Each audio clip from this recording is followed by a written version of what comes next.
Coming up now is another sparkling Two Mics podcast. This is TalkSport Extra Time. We are the Two Mics, and a very warm welcome, as he's been complaining I don't give him one anymore, to Mr. Mike Porky Parry. A very good morning to you, Mr. Parry. And a very good morning to you, Mike. Thank you very much indeed. It's Halloween, as you know, but... very warm for Halloween. It's the warmest Halloween on record, this must be. It's warm outside, but... Well, that's what I mean. Huge problem before getting into the studio tonight. Well, I did wonder, because, I mean, first of all, I got 53 minutes before you actually showed up a message saying that you'd arrived, and I didn't see you. And then just as I started the show, you weren't sitting here, so I thought, you're missing again. Well, what happened is somebody ran into the back of a Merc. Really? Bang! Ooh, yeah, there I am, stopped at lights, all of a sudden, boomf, you know, that noise. So have you got a bit of whiplash? Excuse me. Well, I'm going to have to get the old neck checked out, obviously, for the whiplash, and the compensation lawyers have already been alerted. You don't want to go down that road. Oh, come off it, mate. Come off it. Everything's an opportunity to make money for you, isn't it? Of course it is. It's a once-in-a-lifetime opportunity. Who banged into the back of you? How do you know the guy's not penurious? It was a chap in a BMW, so to clash of two German cars, okay.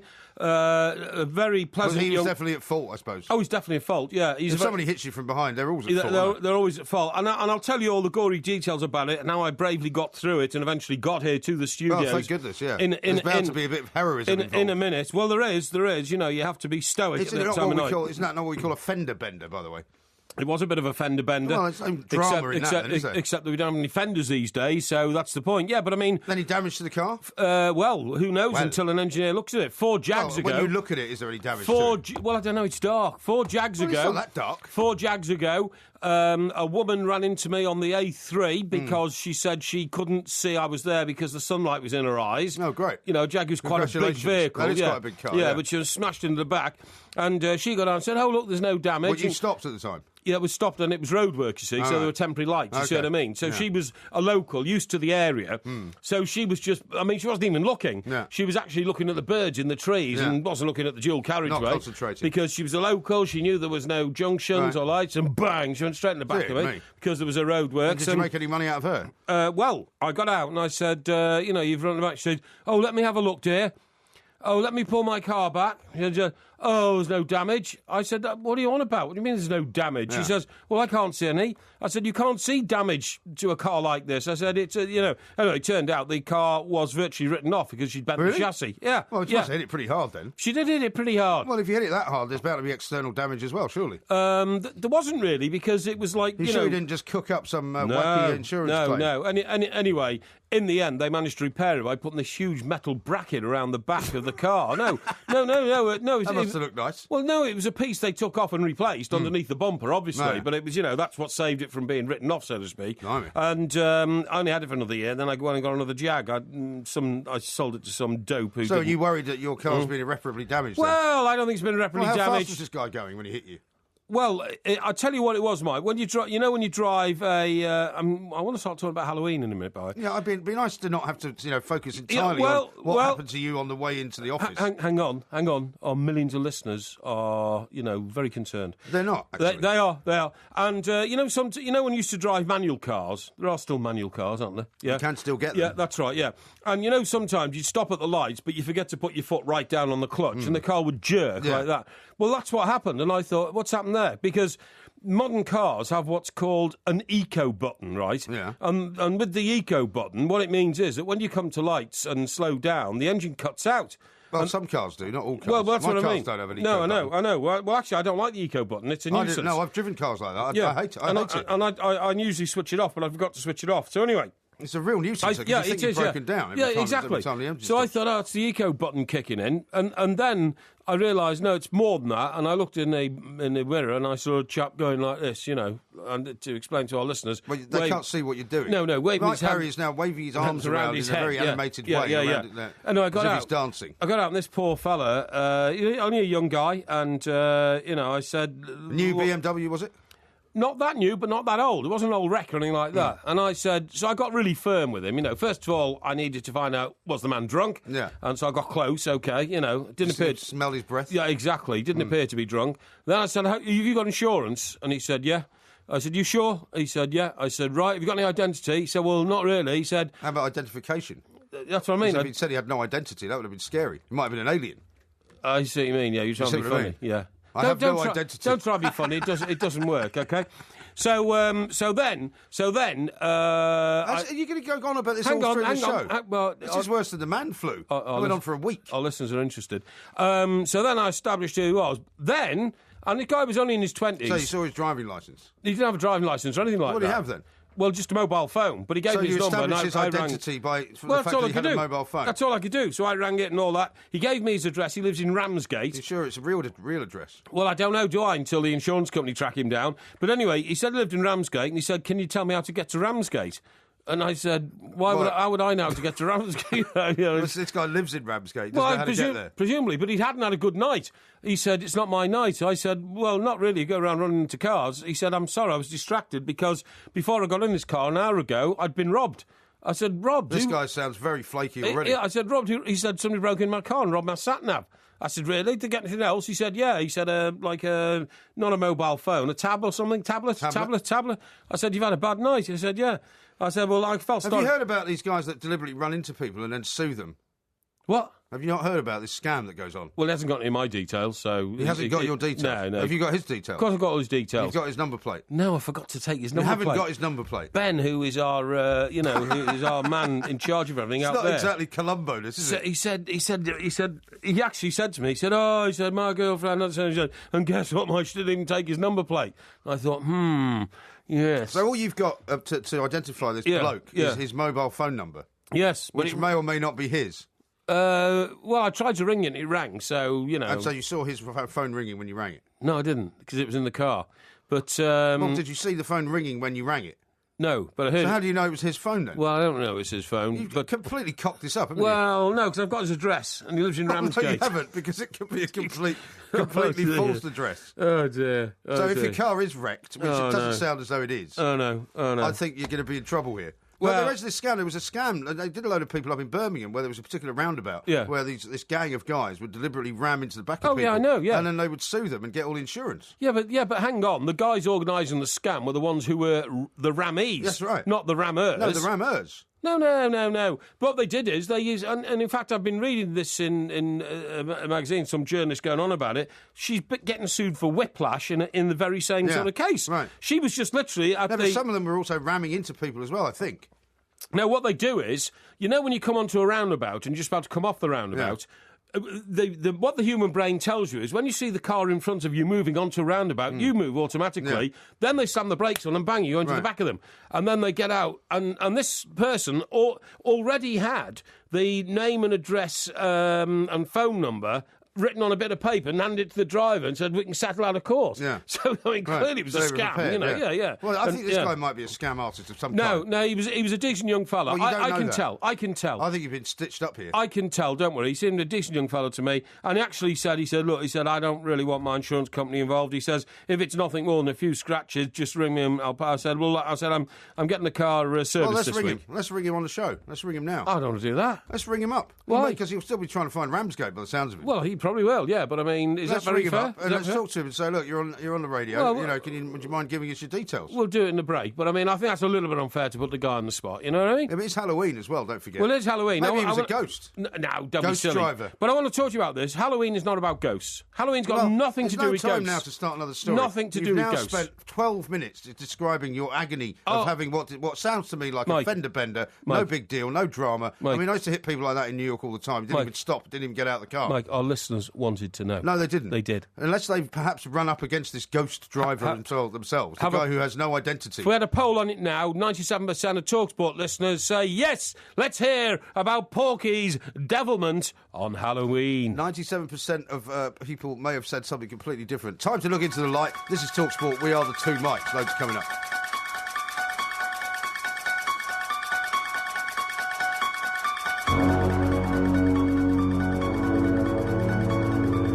That's quite a frightening piece of music, though, isn't it? Do you know what it is? Yeah. Do you recognise it? Well, I assume that's the theme music to the film Halloween, is it? It is. Is it? Yeah. Very good assumption. Who was in Halloween? It is Jamie Lee Curtis. Jamie Lee Curtis. That was a quiz in the live show last week, do you remember? We did a bit of a Halloween special and I gave you a Halloween quiz. No, you didn't. Yes, I did. I gave you Halloween... It's at Hen and Chickens last Friday night. Oh, right. And I gave you a quiz on Halloween. The live one. And I asked you who was the female star of the film Halloween, the first film. What did I say? You didn't say Jamie Lee Curtis. In fact, I didn't say female. I think you said something like Harrison Ford. What are you laughing at? Because he wasn't in it. Okay, so I was supposed to know that, was I, off the cuff? Everybody knows Jamie Lee Curtis was in Halloween. Jamie Lee Curtis, in my view, is famous for two things. One, very long legs, and secondly, the starring role in one of the greatest comedy films ever seen, A Fish Called Wanda. Right? That's all I know Jamie Lee Curtis about. You ever seen Trading Places? And Trading Places I've seen. Was she in that? That's the only film she never takes her top off in. Oh, right. Everybody's seen that. Well, that sort of thing wouldn't burn on my brain. Wouldn't it? And also, of course, seen it. she is the daughter of Tony Curtis, right? And she's now married to a lord, isn't she? Is she? She's Lady. Is she really? Okay. What's his name? Hayden Guest. Right, okay. Now, I want to talk about hang on. Before we do that, let me just read a couple of things out. Oh, okay. David has tweeted at IROMG. You can also find us, of course, at The Two Mikes and at Mike Parry 8. Yep. He says, quoting Mike Parry, there are still manual cars, aren't there? That's man of the people, Mr. Mike Parry. Right, yeah, well. No, and a trucker Timmy says, hang on, you've been rammed from behind, and the man asks where Ramsgate is. You've been stitched up again, Porky. Oh, no. I think you have. Terrible. I tell you what, it got even worse because... it's not more of this nonsense, is it? Well, look... Can we not send somebody down and take a picture of the back of your car and see if there's any damage to it? Well, the audience are very interested. Very, very interested. I don't think so. Now, what happens is, you see, and this happens in a place called Streatham, right? You know, Streatham High Street. A place called Streatham? Yeah, yeah. It sounds like one of those marvellous kind of tales that starts a long time ago. So this poor lad, you know, who's... He's not a poor lad. He's done you up like a kipper. He's had his car Next thing you know, you will get an insurance claim. I kid you not. It might happen. There was no other witnesses. No. Oh, and of course, I was getting the bird from all the other drivers, hooting, going past, making rude gestures with their hands, right? And what am I supposed to do? You can't move the car because it's just been run into. So it has to stay where it is. The whole point of stopping and then exchanging details is that you actually exchange details, not that you don't exchange details. Yeah, well, I did exchange details. Any details. I did exchange details. I've got burnt fingers. You know what happened, don't you? I used caustic soda to clean a pan, and I've burnt all my hands. No, seriously. Tell you about it in a minute. Anyway, but I mean, no, this Maybe is what I know. Fingerprints so anyway, I'm standing there in Streatham High Street, right? I'm getting the bird, and a lot of these, you know, sort of gestures I'm talking about with the hands as drivers are going past and all that, you know, and all that. Yeah. And I'm being stoic, and I'm saying, you know, no filth, please, and all this kind of stuff, you know, trying to help this kid out. And then he says, do you know the way to Ramsgate? You know, and I said, you've got to go up here to the Elephant and Castle and head right down the A2, right, the old Kent Road, right? And that'll get you down. Well, that is the way to Ramsgate. Pretty much, yeah. Yeah, okay, yeah. So he said, fine. The problem was, when another 100 yards, there was a massive great sign saying road closed, diversion. Really? So then, guess what? Then the guy who's run into me is following me around these little narrow roads in this diversion. He's now following you? In the dark. Well, he's got to, because he's nowhere else to go. And, of course, at every junction, I'm thinking, no, don't run into me, please. You know, don't do it again. It sounds like it's kind of a ghost story. Don't do it again. Well, it's almost like that. But anyway... I've got a ghost story here, actually. Let me read you this out from Ed, who says he's a Hull fan. He says, I have possibly the weirdest ghost story for you guys. He says, my family moved to a very old house near Goole in Yorkshire. I slept in a room on the 3rd floor. The house was empty and in need of redecoration, full of creaky floorboards. Yep. Bear in mind, we had 3 cats that all stayed in the kitchen at night. One winter night, everybody got settled in bed when I heard a cat's meow. So did my brother. Then we got out of bed to open the door, and a loud, vicious dog bark came from behind the door. We ran back to bed and never heard the bark again. So there's a stray dog around. So not inside the house. It could have been. Who knows? I mean... See, sometimes these stories give a shiver down my spine because, you know, dogs can often be associated with, you know... The devil. The devil. And all that. And since you believe in the God, you believe in the devil as well, do you? Do you believe in the devil? I'm going to tell you that in a minute. You do, don't you? You do believe in the devil. Hang on. I know you do. Hang on. You've told me before. First of all... The picture you put out of the two of us here, right? That's not me. You've got your silly mask on. No, that wasn't me. It is him, folks. It is him. And I'm going to retweet it so you all see it. He put it out on the 2 mics. That's a minor account. I'll put it out on the major accounts, right? TalkSport and all that. Excuse me. A bit of a throat problem. And you've got your funny mask on. I haven't got a mask on because I'm looking at you. You don't need one. Oh, that's very funny. I am absolutely doubled up with laughter here, pumpkin face.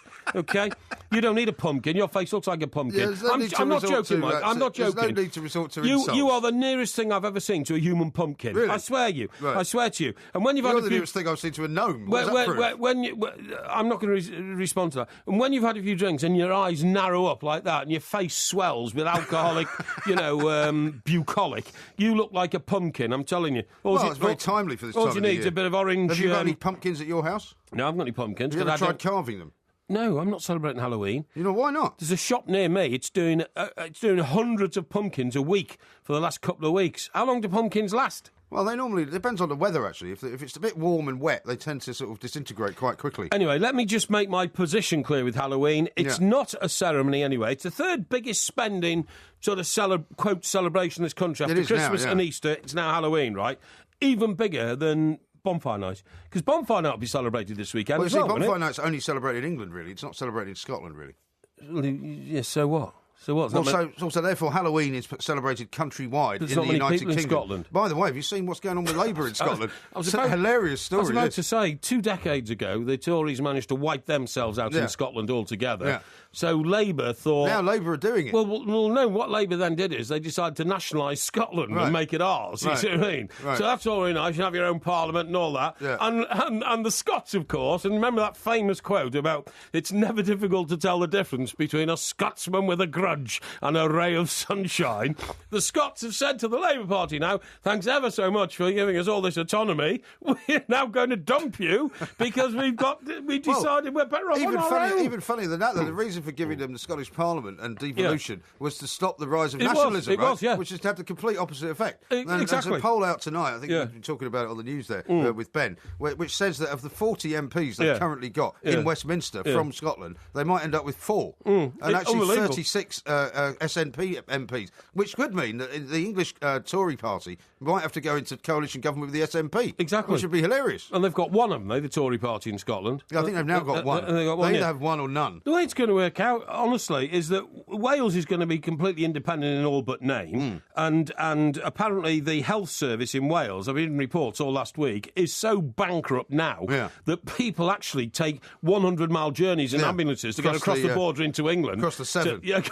Or north to Chester, to my old town, from places like, Carnarvonshire and Llandudno and all that, just to get in. Right. The Scottish situation is now that the Scots, having lost the referendum for independence, have decided to ignore that and become independent anyway by voting all the Scottish nationalists in. So, we need a passport to get us in. It's going to be a complete mess. England is now a country on its own, apparently, because, we have nothing to do with Scotland, nothing to do with Wales, nothing to do with Northern Ireland, because Northern Ireland also had autonomy. It's fantastic. Incredible the way that the politicians have totally stitched themselves up. Of course they have, of course they have, but they always do this. And the bloke that's running, Jim Murphy, the bloke who's planning to run to be leader of the Scottish Labour Party, he will lose his seat, apparently. That's one of the projections. Well, hang on, haven't I also heard tonight that not only is the leader of the Labour Party in Scotland, deputy's just resigned as well. There you go. It's a complete shambles. Amazing. Anyway, let's read you another couple of tweets here. Okay. John says this, I know who the man who crashed his car into Porky was. Tonight he will finish the job. And then he says, #be scared, it's Halloween. And Stephen says, I love the show, but please don't play that Halloween music again. It's my birthday today, but that song terrifies me. Yeah, well, it is a scary song, surprised. I'm not surprised.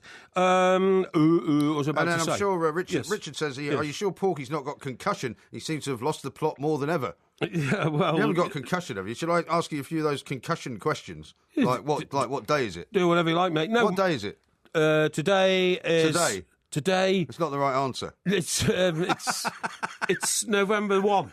It's Friday. It's not. What is it? That's October the 31st. Oh, I thought there were only 30 days in October. Who's the president Hang on, of the United 30 States? days has September. Yeah, April, June and November. April, June and October. Oh, okay. Yeah, it doesn't rhyme. Who's the president of the United States? President of the United States is Lyndon Baines Johnson. Who's the leader of the Scottish Labour Party? They haven't got one. No, the guy who's leading the Labour Party in Scotland is currently in a pub in Glasgow celebrating independence.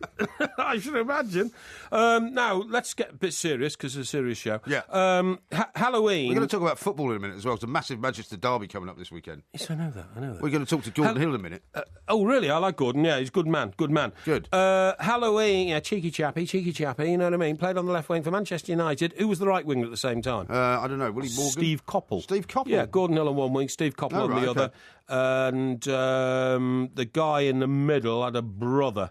And they both played for Brian and somebody. Yeah. I know who you mean. I think I'll remember it all in a minute. But I want to get. You're not giving me enough time to tell the audience. Halloween is a complete misnomer. You keep using up all the time talking about your car crash. It's not about ghosts, although I can tell you some ghost stories. We are going to have some ghost stories later. It's not about celebration and happiness. It is, as you quite rightly said, devil worship. It is devil worship. I didn't say it was about devil worship. worship. You did. No, I didn't. And it is about devil worship. It's nothing No, to it's do. just the night before All Saints' Day, so therefore it is the night that All all the these- kind of the ghouls come out. All these kids going round, right? All these kids going round. Trick or Trick or treating. treat, trick Yeah. or treat. In America, one guy got so bloody fed up with kids, he lays poison on the sweets that he It's not gave very them. funny. Why are you laughing? Well, I mean, the spirit of goodwill, Halloween and all that. I'm not having any more of this. These poor little kids unwrapping their sweet. Oh, thank you, mister. Well, there are some parts of America And then I he took wouldn't- one, and then minutes later they were foaming at the mouth. I mean, it's a terrible thing. Yeah, not funny at all. That, No, of but, course it's not, I mean, no. there have also been stories over there where people just like fire guns at them and That's stuff right, because they yeah, don't get want them lost, coming yeah. round. Get Yeah, lost. yeah. Anyway, we'll talk some more about Do Halloween. you know what a pointed hat is? You know, the witches have pointed hats and Halloween Yeah. and all that. That is the symbol of the growth of Christianity. It's the pyramid of it? Christ. Yeah. Pyramid of Christ. Yeah, that's why I have the pointed hats, yeah. Goodness me. Yeah. Well, we'll find out more about the Pyramid of Christ coming up a little bit later on. We've got a ghost hunter coming on as well. We Great. are the Two Mics, and of course, Great. this is Talk Sports.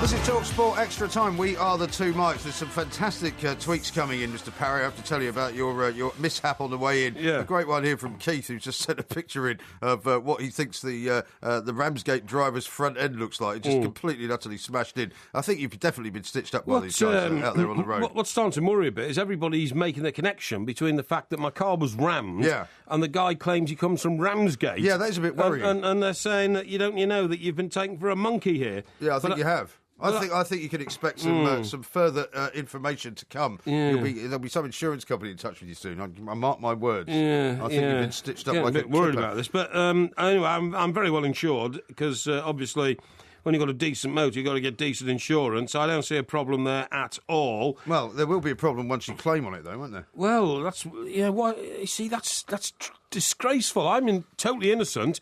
If this guy's a fraudulent individual. Yeah.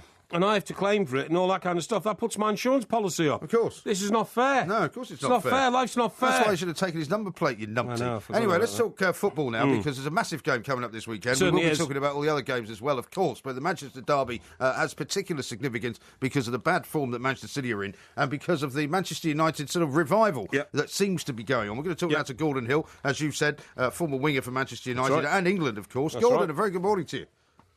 Good morning, Mike. Yeah, good morning, Gordon. Great to have you on the show. Now, it couldn't be a better time for this game, really, could it? It's coming up this weekend after what's happened to Manchester City, knocked out the Capital One Cup, beaten by West Ham last weekend. United managing a draw in the final minutes last weekend against Chelsea. It's going to be a great game. Well, yes, I've got to agree with you.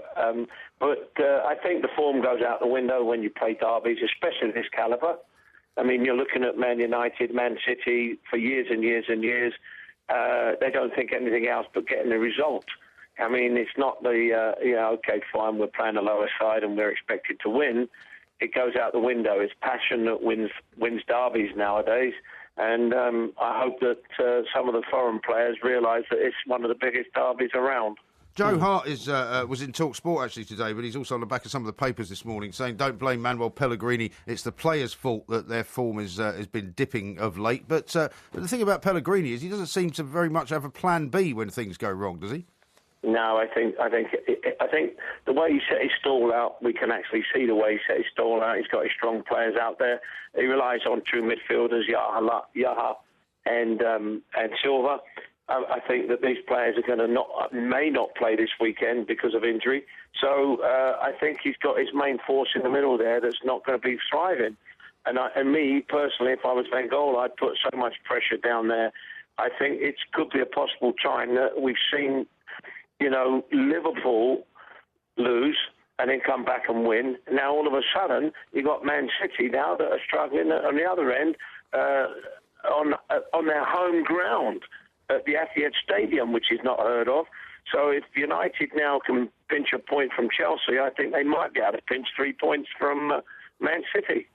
I'll tell you what, Gordon, if I was a professional footballer approaching this game, I'd much rather have Louis van Gaal as my manager than Mr. Pellegrini. Mr. Pellegrini, to me, Gordon, is I think he's a bit of a, well, he's an anomaly. He never says anything. He's got no personality. He sits there and looks uninterested. He doesn't seem to be revving up his team. Now, you're a professional footballer. Am I right in thinking Mr. Pellegrini was very lucky to inherit a very, very talented squad, and apart from sort of just tweaking and adjusting, has done nothing to contribute to the greatness of Manchester City's recent successes?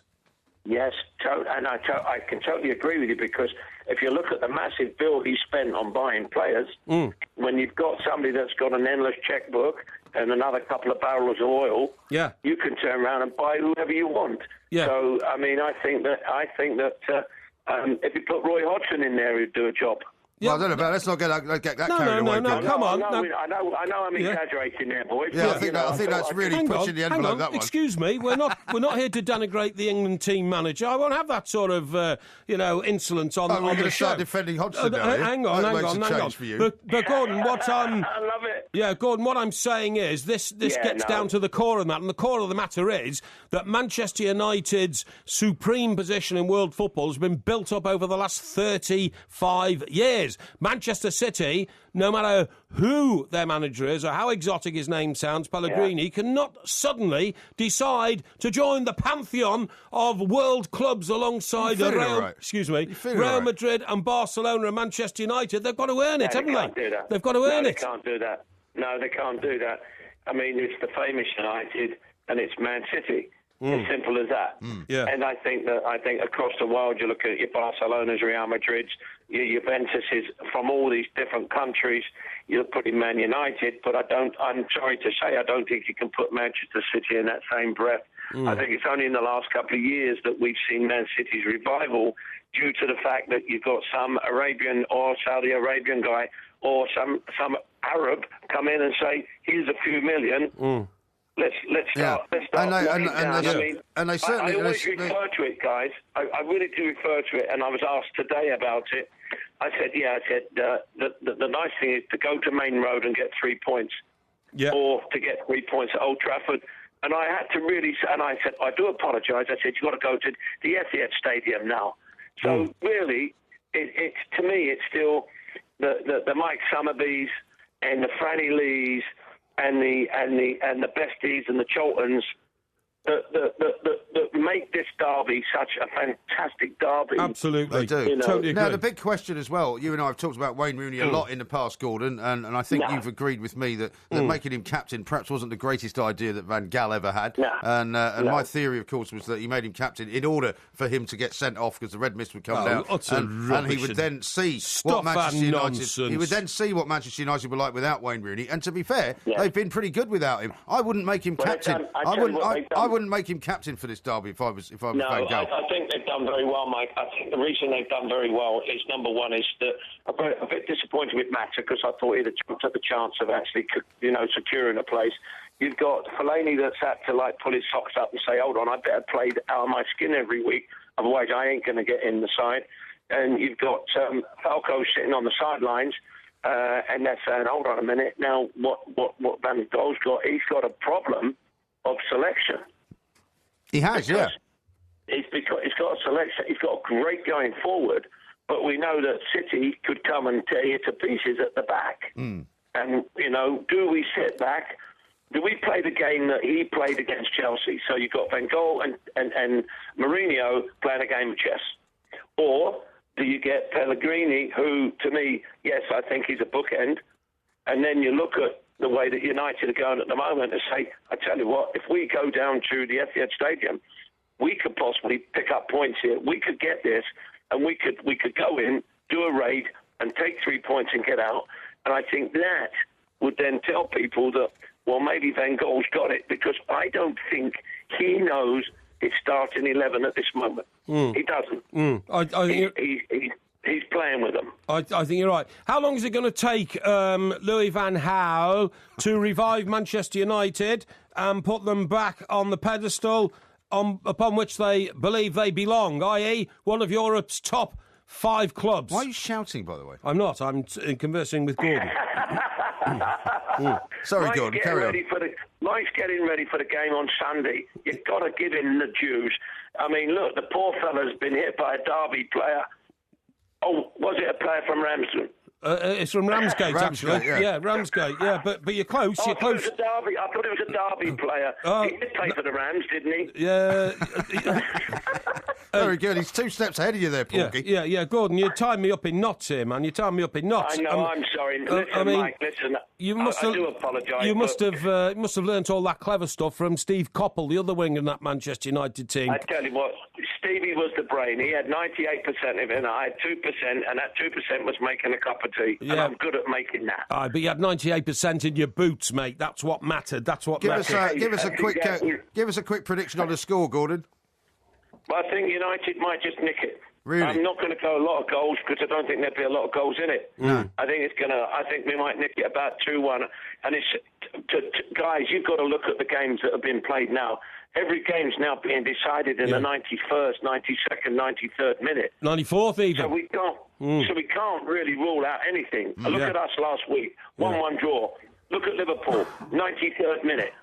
I know. I'll tell you what, absolutely. Jose Mourinho's going to have to stop that habit of his of shaking hands with people 4 minutes before the end of the game. Because if he'd done it on Sunday last week, he would have missed that goal from Van Persie. Yeah. But Gordon Hill, thank you very much indeed. Thank you, Gordon. Gordon did tie you up in knots there. I've never heard him having so much fun. A guy was obviously a Derby fan. Some people are saying, by the way, that you should put out a sort of APB for this guy. You know, if he was the bloke that was that ran into you in his car, why not? Here's one from a text from somebody who says, why not put Porky should put a shout out to the bloke over the air. He might be a listener. If you smashed up a Merc on the smashed a Merc up the backside tonight on your way to Ramsgate, give us a call. 08717 2233 44. He's Mike Parry, I'm Mike Graham, and we're the two Mikes. We'll take calls next.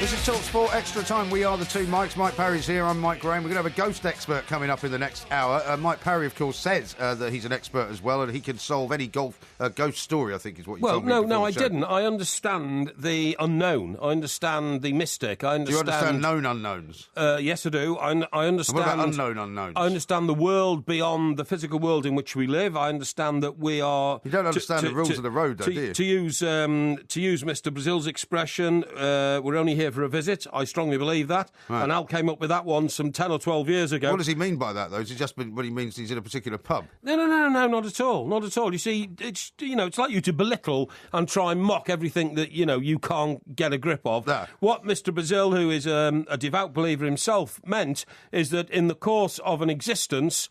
being on Earth for some 50 or 60 years is only part of it. It's a speck of sand on a beach in terms Very of... philosophical. In terms of what your cosmic length Contribution. your cosmic length of being somewhere is all about. So do you think you're reincarnated then? Do you think you keep coming back? No, I don't think you're reincarnated. I think you move on to something which is like, it is a bit like the flower garden after... What flower garden? Well, there is a flower garden type feeling when you die. There are many flower gardens. No, when you die, you do. And the only thing that worries me a bit is that a lot of it from people who've been near death or had, out-of-body experiences and all that is, you come to the bridge with the white light on the other side, and you dash over the bridge and all your family and friends there. But what worries me is there might be a member of my family or a friend who I don't want to see again. There might be a troll under the bridge who's working for the devil. I'm not going to get to that, Mike, honestly. Well, there might be. Why can't you take these things seriously? What on earth are you talking about? What nonsense are you talking about? Well, because if you believe that there's a place that's I believe Halloween is the devil. I believe Halloween is... Well, you didn't answer my question earlier when I said, do you believe in the devil? I believe there is an evil force. You do believe in the devil, An evil force. Why did you say yes? An evil force. Have you ever seen the film? What's his name? Have you ever seen the film The Devil Rides Out? Yes. With, it's a very old film. With Christopher Lee. Yeah. And Vincent, what's his name? Vincent Price. Vincent Price, that's it. A fantastic film. It's one of those old Hammer horror... It's not a fantastic film, it was rubbish. It was brilliant. They're all in the circle, in the big house, and all of a sudden, you hear this noise, and it gets heavier and heavier. You're making the computer shake. Yeah, I know. And you know what it is? It's the horse.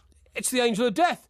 And The Angel of Death. The Angel of Death comes galloping down the corridor, the doors burst He's open. on a horse. He roars in Grim Reaper. on a big white horse, Yeah. the Angel of Death, Grim Reaper, call him what you want, but he can't get past the circle of goodness and Christianity, Really? so he returns without a victim, and therefore the Angel of Death disappears, you know?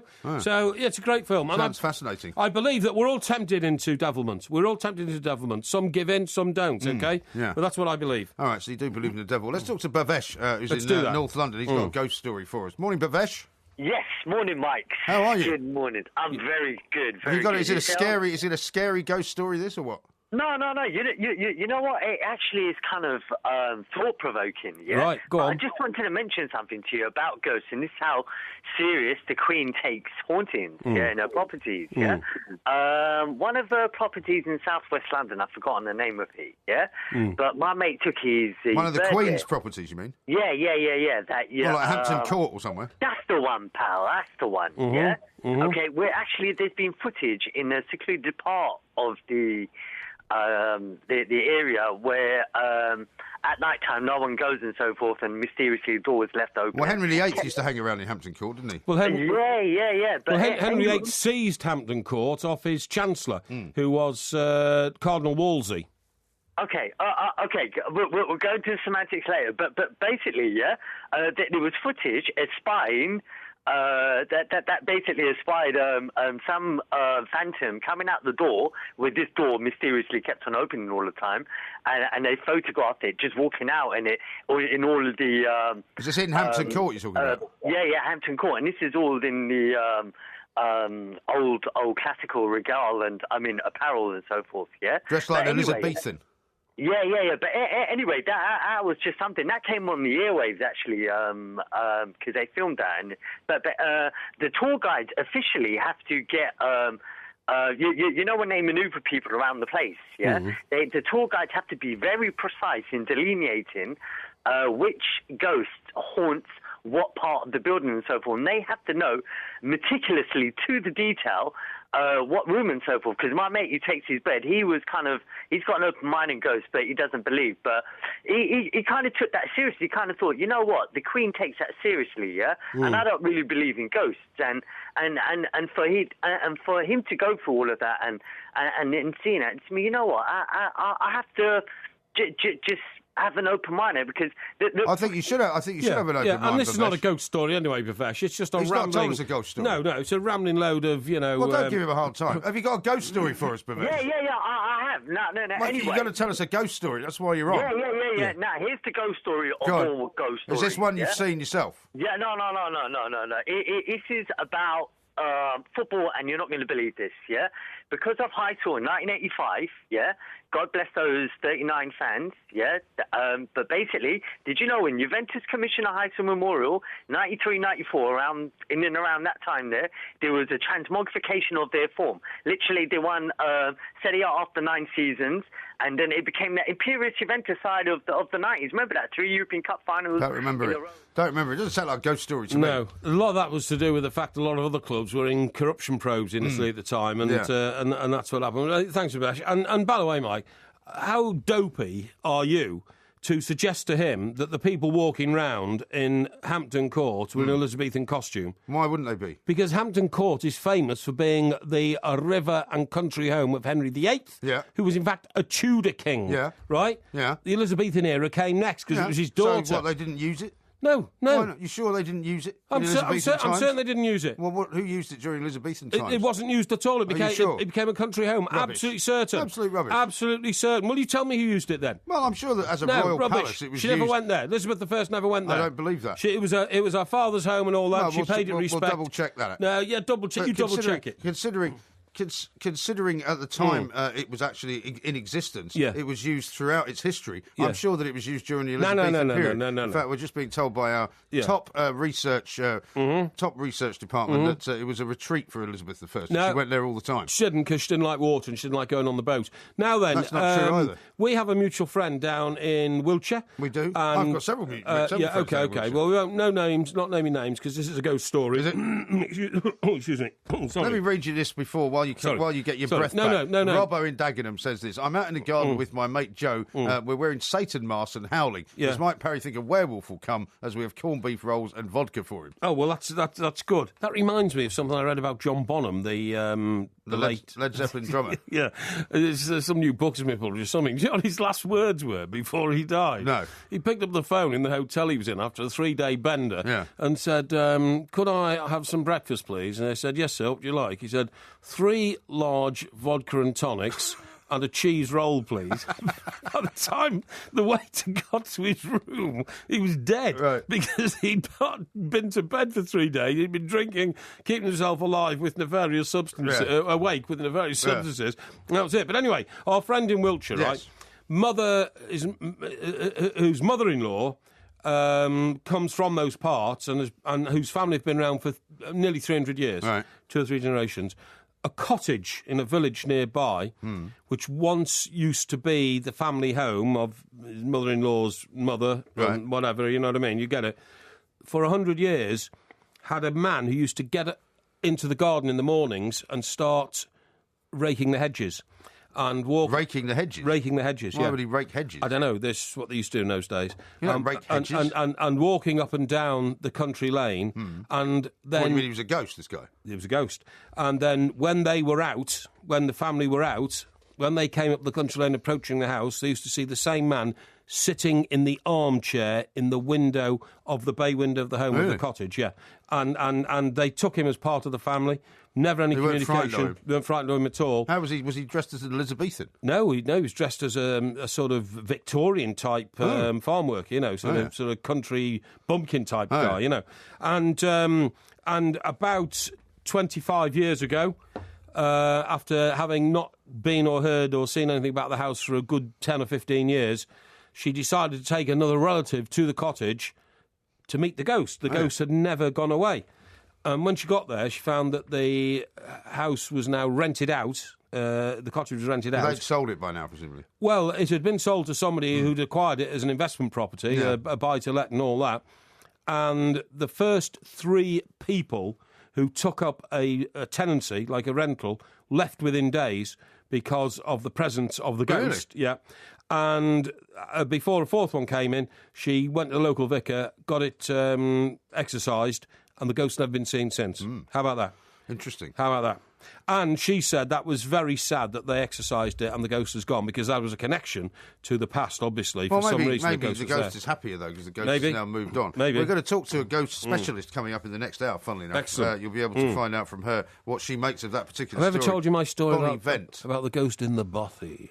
Yes, you have. Ghost in the bothy. You told me that one last week. And the Scottish fells. Yes, you told it last week. Late at night. Yes, you told it. It's Not a only did you tell it storm. last week, but you started telling the story about the Lake District, right? And you Yes. started describing the fells of the Lake District. And of course, in Scotland and in Cairngorms, there are no fells. It's not what they're called. No, the lowlands. Yes, it was a Peter Myers story. Peter Myers. What's happened to your voice? Well, I'm telling you the ghost story. Shall I tell it again? No, I don't think you should. And please don't tell it to Bonnie Vent, because you told it to her last week as well. Okay. So try and come up with a different story. Okay, I found another Now, ghost we've story. also got some other things to discuss. Right, I understand from a conversation with you a little bit earlier on that you finally discovered Poundland, Yeah, that's incredible. which is great. That is absolutely incredible. I can't believe it. I can't Well, I've been believe telling it. you to go to Poundland for No, years. no, I'm walking Because in... you remember when I found that Yeah. quiz disc of yours Yes. in Poundland? Yes. Did you find one?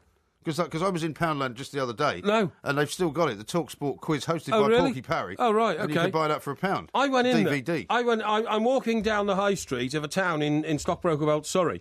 I see There's this... Poundlands opening everywhere now. I know, and it's a new shop. I thought, We haven't got time to tell the whole story. Well, I'm going to tell it briefly. Well, you have to tell it very briefly. I You went- have 30 seconds. I went in, and I picked up Did you have £1?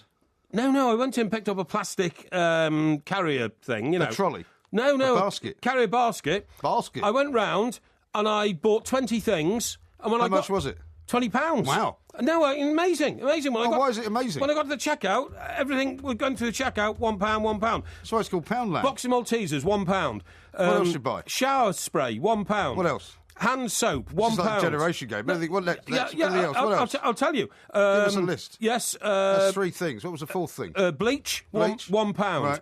Did you buy that stuff that damaged your hand? No, licorice all sorts, £1. Yeah, what else? I'll tell you. Oh, I know. Well, you should know. You bought them. Washing up powder. Washing up powder? Little How much? box, How much was that? £1. Yeah.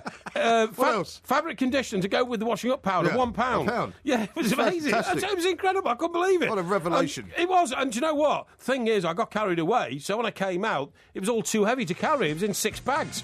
So I had to get somebody to carry it for me.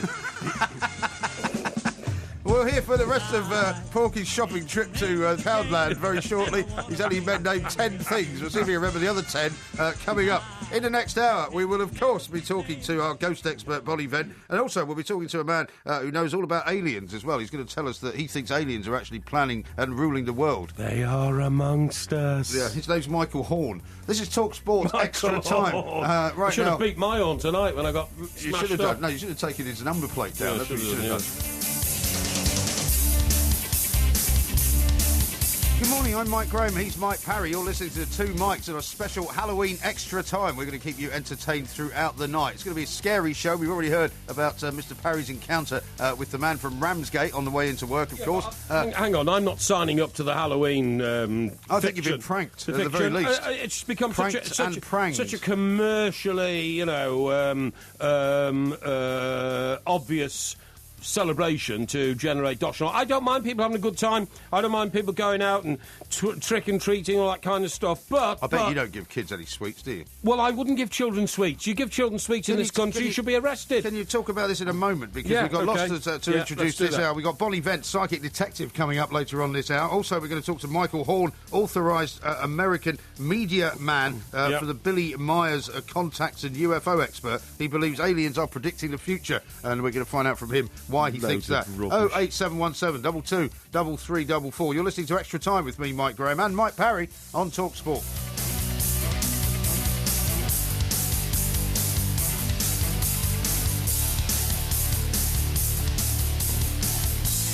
This is Talk Sport Extra Time. I'm Mike Graham. He is Mike Parry. You can get us, of course, at the Two Mics. We want to hear your ghost stories tonight, and I've got another one here for you, Mr. Parry. Ghostbusters! Dave in Northumberland has texted into Right. 81089. You can do that as well, of course. Ask Mr. Parry if you can explain this. The nursery where my boy goes and my wife Yeah. works, there's a tree house. 3 different kids who don't know each other have told their parents they have been playing with a little girl who has no face. Yeah. Well, look, That makes sends a shiver down my spine as well. It does a bit. You know, we've seen these stories over the years where people take pictures, right? And they take pictures of, their garden or something Ghostly like that. images and all that. Well, they developed the pictures. In the old days, of course, people didn't take pictures on their phones Yeah. or with digital cameras.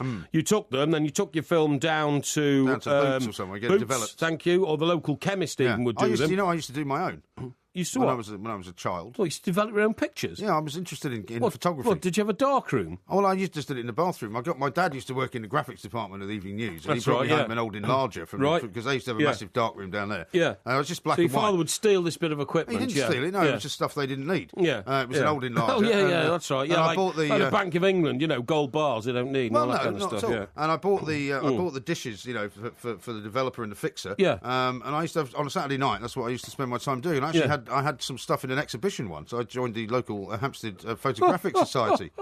Why is that funny to you?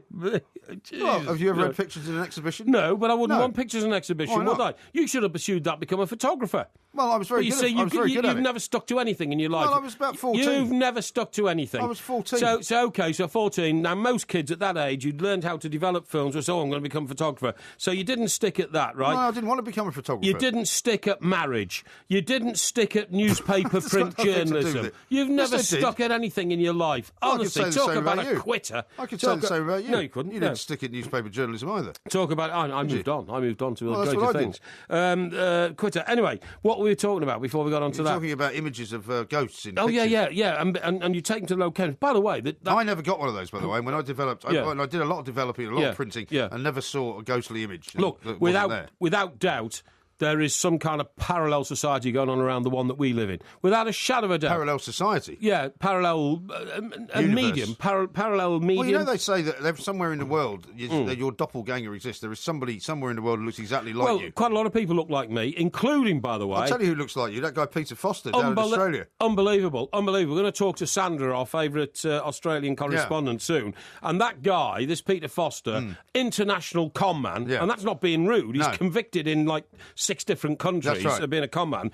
Also former boyfriend of Carol Kaplan, a beautiful lady known to both you and I. Suddenly he's found in Bryony Bay, was it, the other day, in New South that, Wales. yeah. He's lifted because he's dodged a 3-year prison sentence.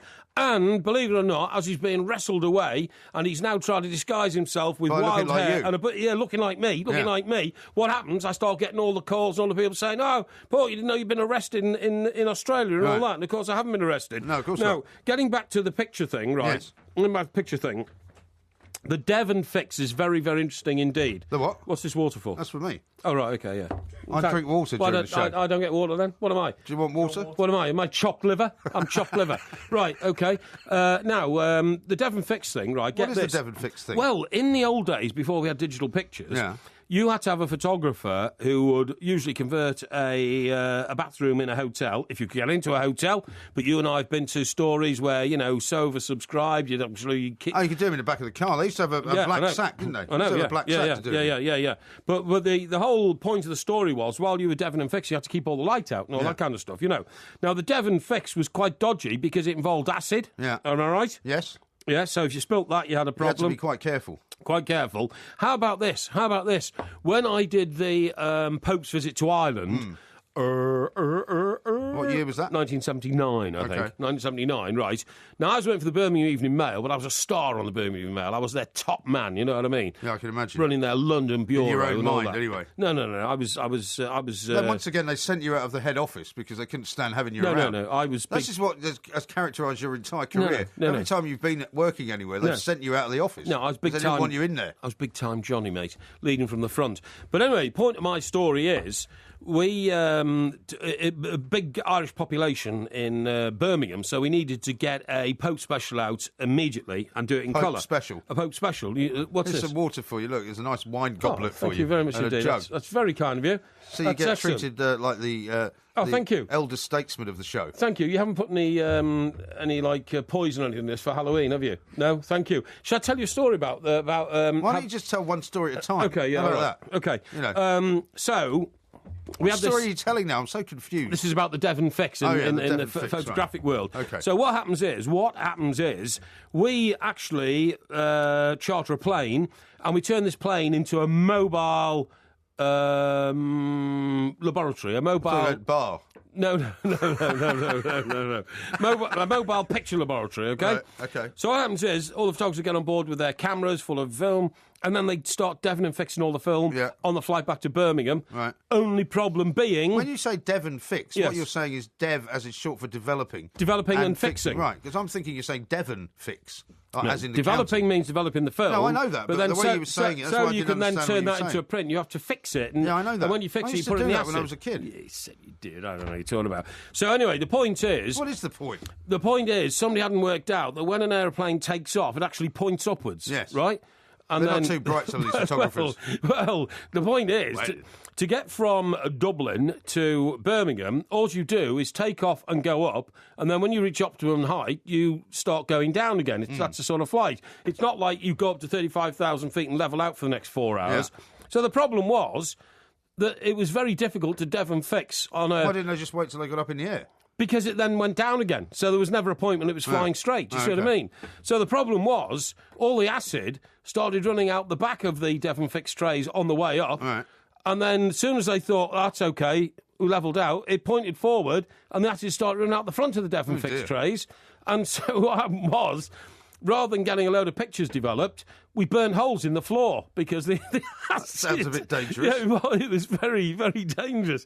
Meanwhile, Der Spiegel, the German magazine, Spiegel. Der Spiegel, who had the same idea, Yeah. hired a Learjet, and they did what we didn't. They said to the Learjet, right, get up to this height, and then go level for an hour, and we'll Devon Fix, and then you can go down into... Why didn't they just develop the stuff into where they Bonn. were and then fly it back when it was done? Because it takes so long in those days to Devon Fix stuff, you know, and all that kind of stuff. It was, look, they're trying to be progressive and all that kind of stuff. But that's what used to happen, where, of course, it doesn't happen now, because now you don't even see the picture before it appears in the paper. Yeah. You just send it. It's Yeah, I mean, digitally. by the way, reporters on the road these days have a life of Riley. I used to do it. I did the whole of the Yorkshire Ripper investigation, virtually found the Yorkshire Ripper single-handed. You did not find him at all. Without The a police mobile found him phone. before you did. Without a mobile No, the phone. police found him before you did. I had a great You've deal. already told us that story. I had a part in. No, you didn't. I had a part in the discovery of the police Yorkshire found him, Ripper. and then you found out how the police had found him. I had a part in and it. you made believe out that me. you'd found him. I can't say too much about it. Your because entire career has been can't say too much about it. punctuated No, by no, acts no. of treachery, acts of deceit, treachery. acts of That's a complete and utter terrible thing to say. betrayal. Terrible thing and to I mean, say. as I've said many times to you before, the only reason you got into the business in the first place was one, to try and pick up some women that you thought might be a byproduct of your job. Does that make me a bad It person? doesn't make you a bad person, No, thank but it you. doesn't exactly make you Edward, Woodward and Bernstein, does Woodward it? and Bernstein, they weren't that good. They weren't that good. Well, they had one big story. Yeah, What was exactly. your big story then? When you, what would you like in your epitaph? I found a Yorkshire Ripper. No, It's not true. Well, what about this? I announced to the world, very sadly, the death of Diana, the Princess of Wales. I broke that Yeah, but story. you were in London, though. You didn't break the story. I did break the story. You took the decision to run with it when you thought it was true, but you weren't sure. I broke the story because I was convinced. Unbelievably, you were running the press agency yeah, I called was. Press Association, I was. which is taken very seriously. And my man was standing next to the Foreign Secretary, a guy called, the very ugly Scottish fellow with the wispy beard. What was his name? Yeah, he's dead now. But I can't remember. Yeah, I remember. Oh, Robin Cook. Robin Cook, he's Yeah. the one. Used to look like a little gnome. Yeah. And they were in Manila. And it was the early days of mobile phones. I rang his phone. I didn't know what was going to happen. We're so early in technology, mobile phones. Yeah. Charlie answered, and I told him what had happened in Paris. I said, "Go and find out whatever you can." And an hour later, he came back to him and he said, "The Foreign Secretary has just been told she's dead." Nobody in the world knew that. Nobody in the world knew that. I took the bravest decision in the history of journalism. Could have been wrong, though. I knew my instincts told me it was right. I checked it and double-checked it, and I said, go back and ask him again and all that kind of stuff. And eventually we put it out 17 minutes before Mr. Chauvenement, who was the Interior Secretary of France, came out of the Élysée Palace and announced, sadly, that Diana, Princess of Wales, has died on French soil tonight. Because when you do that, the diplomacy states it has to be from Foreign Secretary to Foreign Secretary, not from Head of State to Head of State. That's how I knew. I was on the ball. I got it first. I told the world. And I have never sought the glory. Was your name on the story? I of course not. No. I didn't want to take the glory. thank you. I didn't want to take the glory. So you No, didn't the really glory. break it then? I didn't. I don't want to revel in the fact that I was the man who announced to the world that Diana, You didn't Princess announce of it, though, Wales, did you? has It wasn't your died. story. Don't you realise how heartbroken I was? A beautiful young woman had lost her life in that tunnel, in that place in Paris. And excuse me, my voice is getting emotional in this one. And I didn't want to claim any glory. I still think Woodward and Bernstein win, to be honest, from the Washington Post. He is Mike Porky Parry. I'm Mike Graham. Coming up, we're going to talk to Bonnie Bent, the psychic detective. 'Cause there's this dead at night, and no one's gonna save you from the beast about to strike. You know it's dead at night. You're fighting This is Talk Sports Extra Time. I'm Mike Graham. He is Mike Parry. You can get us at the two mics, at Mike Parry 8, at IROMG. We're taking your ghost stories tonight. You recognise that, of course, as the one and only. Of course I do. That was the greatest video ever made. And do you know what? The dancing routines that Michael Jackson introduced in that were taken on for the next 30 or 35 years by people like Britney Spears, by both his sisters, the Jackson sisters, what were they called? Latoya and Janet, right? yeah. You know, and a host of... Take that. Absolutely. You know, even Cheryl Cole and people like that to this day. You know, there was a long version of that particular video done as well. John Landis, the guy that did Yeah. American Werewolf in London, Yeah. actually shot it like a proper movie. Yeah, well, I thing is, Mike, when I was in New York, I went to the very first unveiling of that video. Did you? Yeah, and it was shown at the Metropolitan Museum in New York. All right. They had a big evening gala Yeah, it's about showing of 15 it. minutes long, wasn't it? It was about 15 minutes long. Absolutely fantastic. Couldn't believe it. And, to say Michael Jackson then was the king of pop was an understatement. Yeah. Everywhere Michael Jackson went in America, the local police were ordered to detail 50 officers for his personal protection. Like 50. So if he was walking, through the street or something like that, he was surrounded by 50 police officers. Yeah. It was incredible. Extraordinary. Now, we're going to talk to Bonnie Bent Yeah. in a moment, Yeah. who we spoke to last week, psychic detective. Let me just read this to you from Mark, who Okay. sent in this is a ghost story. He says, at my aunt's house, the family home for 40-odd years, at the top of the landing, when my mum and her sisters were young, they used to clean a high window, and my nan always used to say to the girls, be careful cleaning that.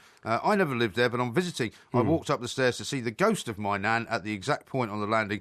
She looked at me and then went back up the stairs. 5 years later, I told my aunt, who still lives there, and she remembered the same story, word for word, without me divulging details, and I could still smell my nan's aroma and unique perfume prevalent on the landing. It's amazing. What do you make of that? I believe these things happen. I do believe these things happen. They must do, because there's too many accounts of things like that happening for it not to be true. And here's a good one from Def, who says, 2 years ago I took over a derelict business, and during my time there I was haunted by an old red-nosed phantom. Please help me. Signed D. Moyes. Yes.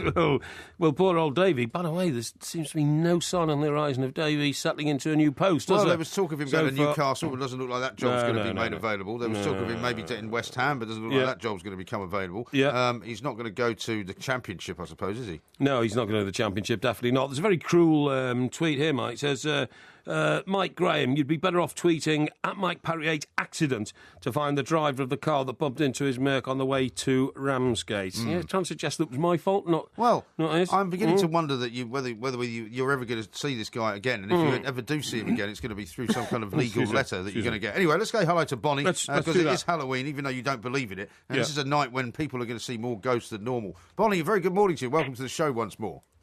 Oh, hi guys. How are you? Yeah, very Happy well. Happy Halloween. Yeah, thank you Yes, very much thank you. indeed. Thank you, Now, Bonnie, by tradition, you would expect that Halloween is a time when more ghosts kind of come out and more people see them. Is that just a myth, or is that true? No, that's a myth. Is it? Yeah, it's the only time the media comes out to see me, actually.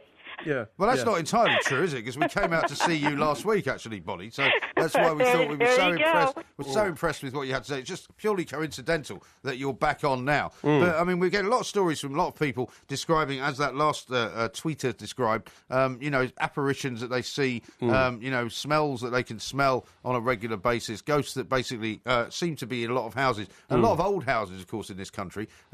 So the place is quite haunted. I'm looking at some statistics here that say the most haunted county in Britain is Yorkshire, the most cursed county is Cumbria, and the most poltergeists are in Sussex, and the most sightings of the devil are in Devon. Let's talk about the devil, because Mike Parry believes in the devil. Do you? No, actually, I've not seen any evidence of that. No, well, it's not that I believe in the devil, Bonnie, but I get a bit annoyed with people over in this country because we've made Halloween such a commercial enterprise now. People have lost focus on what it's all about. Halloween is not about people rising from the dead. It's not about ghosts. It's not about apparitions. It is, in fact, to remind us that it's an all souls, all saints occasion. And I don't. It's a celebration of life, not death. Exactly. And I don't believe there's any more ghosts around tonight than there are at any other time. Why do people get so carried away with this misinformation about Halloween? Well, it's a taboo subject, and Halloween is the only time where it doesn't seem to be taboo to talk about it. Yeah, well, absolutely right. Now, But there again, it's always with eyes rolling and tongue in cheek and that kind of thing. Yeah. Now, witches, feature prominently in Halloween in this country, as they do in your country, Bonnie, because it's very evocative, isn't it, and very illustrative to see an old woman in a black pointy hat sitting on a broomstick flying around, and people this. Wouldn't that be cool if we could do that? I would love to do that. I've got a broomstick. I've got a fantastic broomstick, which a listener of Talk Sports sent me, and they glossed up the handle and put the pictures of all my favourite footballers from Everton Football Club on the handle. Well, just because they like me. Well, why would you put it on a broomstick? I don't know. She did, and there's all twigs on the end of the broomstick. I'll bring it in and show you. But anyway, what I was going to say... it might not be some kind of message to you. No. What I was going to say was, Bonnie, of course, the real history of the witch on the broomstick is, in fact, a celebration of old people. Because in days of yore, when old women got crippled and knackered and their knees went arthritis, there were no wheelchairs, there were no Zimmer frames. They had to rely on leaning on a piece of wood, which they'd taken from the woods, and use it as a walking stick. And often, the nearest thing on hand was a brush. So brushes were made of broomsticks in those days. So you saw all these old women staggering around with these brushes and these broomsticks, and they became witches. Is that right?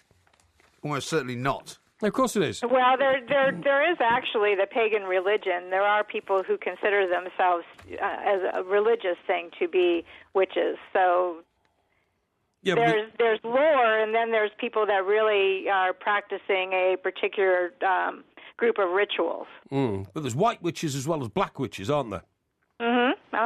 Yes, uh-huh. Yeah, exactly. That's what I'm Well, saying. what's the difference? Well, there's a force for good and a force Well, for I'm not evil, asking you you. fool. I'm asking Bonnie. Bonnie, tell us what the difference is. Sorry about Porky. He gets very carried away and likes to hog the limelight all for himself. That's absolutely right. It's Thank based you. upon the intention of the individual. You can use it like anything. You can use it to harm or you can use it for good.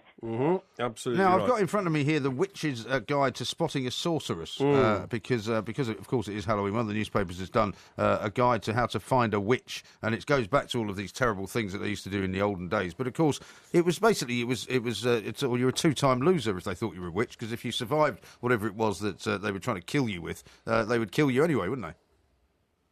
Well, yeah, if you survived, you were a witch, because otherwise you wouldn't be able to survive. So, yeah. Yeah, no, exactly. Now, when we spoke to you last week, we were talking about different kind of incantations and different sort of sightings, I suppose, of things. You've been a sort of a psychic medium for a while. Do you do more stuff along the lines of sort of channeling than you do actually sighting things or sort of witnessing things? Yeah, my handle is actually Spirit Advocate, and it is exactly what you would think that would mean. I advocate for the spirit person. So they will seek me out if they have messages that they want to get delivered, or if they're having a problem or an issue or something like that. They'll reach out and try and communicate with me, and I try and help them resolve whatever those issues are. So you're more likely to be contacted by the spirit world than by an individual saying that they think they're being contacted by spirit? Yeah, it's So how does actually that- the how does that opposite work? of, when people think of mediumship, they think of, going, to the psychic and paying them some money and, we're going to connect you up with, Aunt Susie and that Right. kind of thing. Right. For me, it truly is the opposite direction. They seek me out, and then it's harder. It's much harder.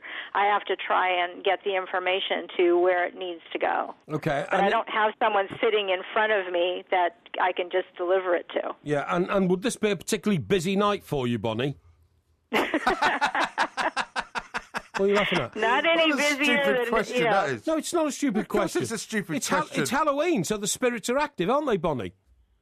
Not any more than they would be any other time. Well, why not? Because, surely they think that, it's all going on tonight. Let's get out there. Let's try and connect with people like yourself.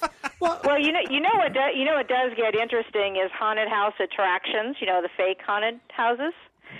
Because I also represent classic television stars, and one of my clients is Butch Patrick, who is Eddie Munster on the Munsters. Oh, yeah. He's very tied into the fake haunted house industry. So I went to this convention in Chicago, and I'm talking to these people. They refer to themselves as haunters, the ones that run the haunted house attractions. Yeah. And so the guy's standing there, and he's showing me this picture of his haunted house attraction. And I said, you have real activity here, here, here, and here. And he goes, how do you know that? And that's when it dawned on me that haunted house attractions sometimes actually have real things going on. Wow. Fascinating. Was Eddie the fat kid in the Monsters? Eddie Munster, yeah, that's Yeah, right. Yeah. fat little kid. Yeah, it must be quite Bonnie, old listen, now. thank you very much Yeah. indeed. We're out of Thank you, time Bonnie. again. We'll get you back on again soon. Bonnie Vent there, who is a psychic detective medium, talks a lot of sense, and that was a really daft question. you Why asked was her it a there. daft question? I don't know why you started laughing. Because don't you imagine that all these ghosts It's and Halloween, ghouls are and, jumping about like something out of Michael Jackson's I video? bet they are. They think it's Halloween. I thought Why? you said you didn't believe in it. Well, like to go on the town. I don't necessarily, but they probably do because they're spirits, Right. By the way, Bonnie, what a great name. The only other Bonnie I know is Bonnie Tyler. Yeah, and you don't really know her, do you? I was lost. Look at this little light. In Look at the time. France, Otherwise, you're going to be lost in the trees before the news. birds will sing. This is Talk Sport. Where was London?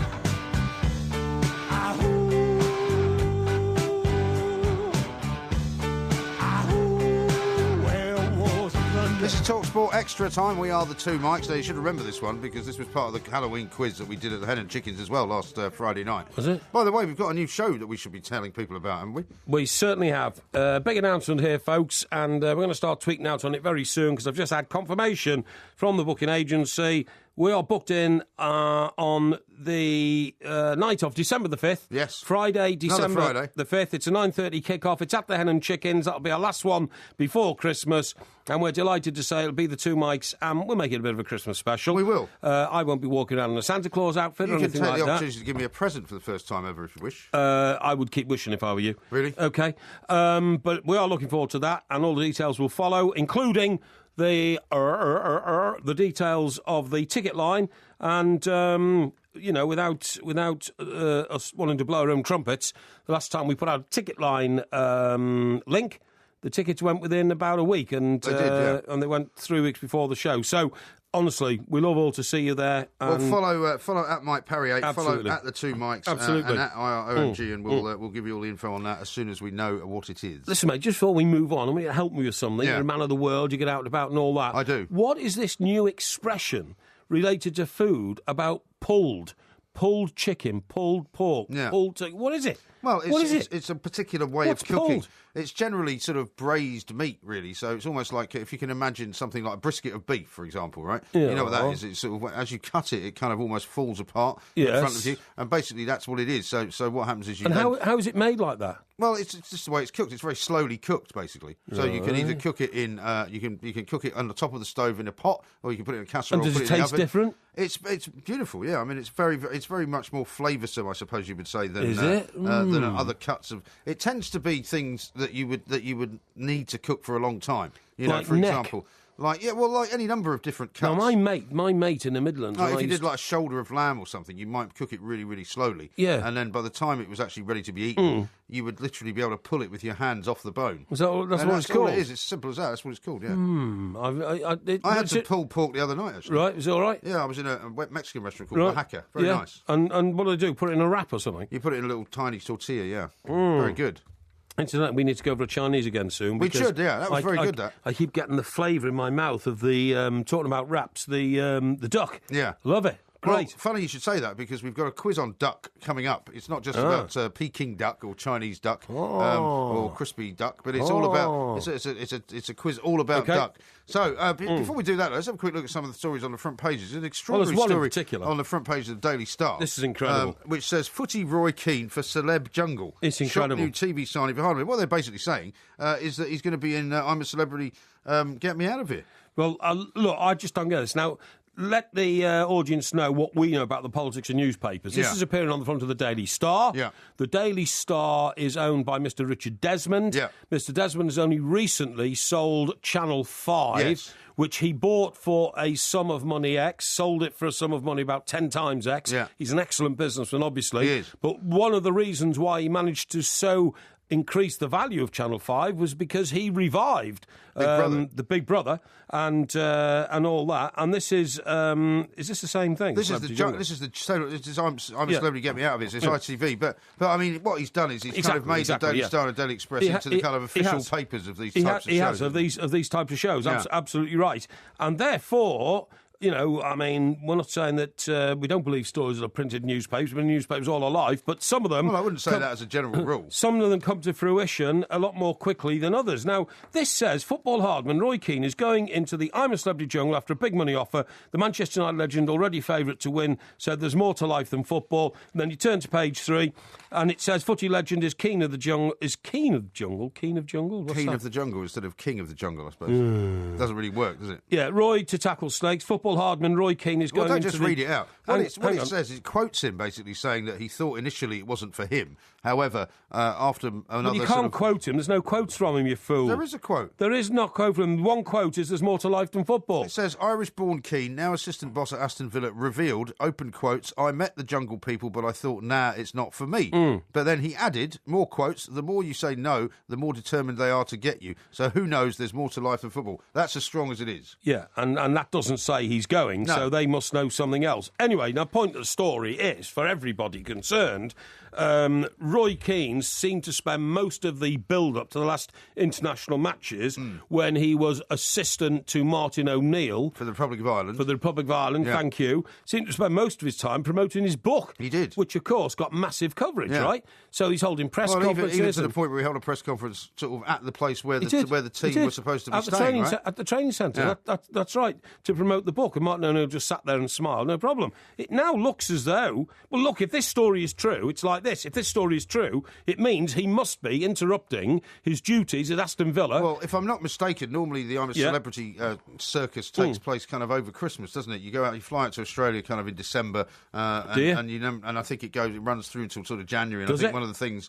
I'm just thinking from memory, that's normally when it's on. And if you happen to be successful and stay in for quite a long time, I think you stay in. I pretty find much this over amazing. Christmas. I mean, surely Paul Lamb's got to turn round tomorrow morning and say, Roy, this story on the front of the Daily Star, are you going off to the jungle? Yeah. If so, how long are you going to be away? 6 weeks. Well, look, thank you very much. Good night, Vienna. Well, you can't have an assistant who's. I mean, Well, he's who knows? such a maverick. I can't He's quite such a work maverick. out the relationship between Roy Keane and Paul Lambert. I was watching him the other day when Aston Villa got beaten again. And, he's now shaved off that ridiculous beard. That's that he right, had. And so he now looks sort of as if he's back to normal again. But they don't seem to interact much on the bench. I mean, I was watching, Lambert seems to kind of sit forward, looking quite anxious and not really communicating with anyone. Roy Keane sort of sits back. They don't really seem to interact on the bench together. And you do wonder, I mean, you were talking earlier about David Moyes and what jobs might come up. You do wonder if Aston Villa are going to be in search of a new manager sometime soon. And maybe he knows more than we do. Maybe you do. And that's why he's going off to the jungle. Maybe you're right.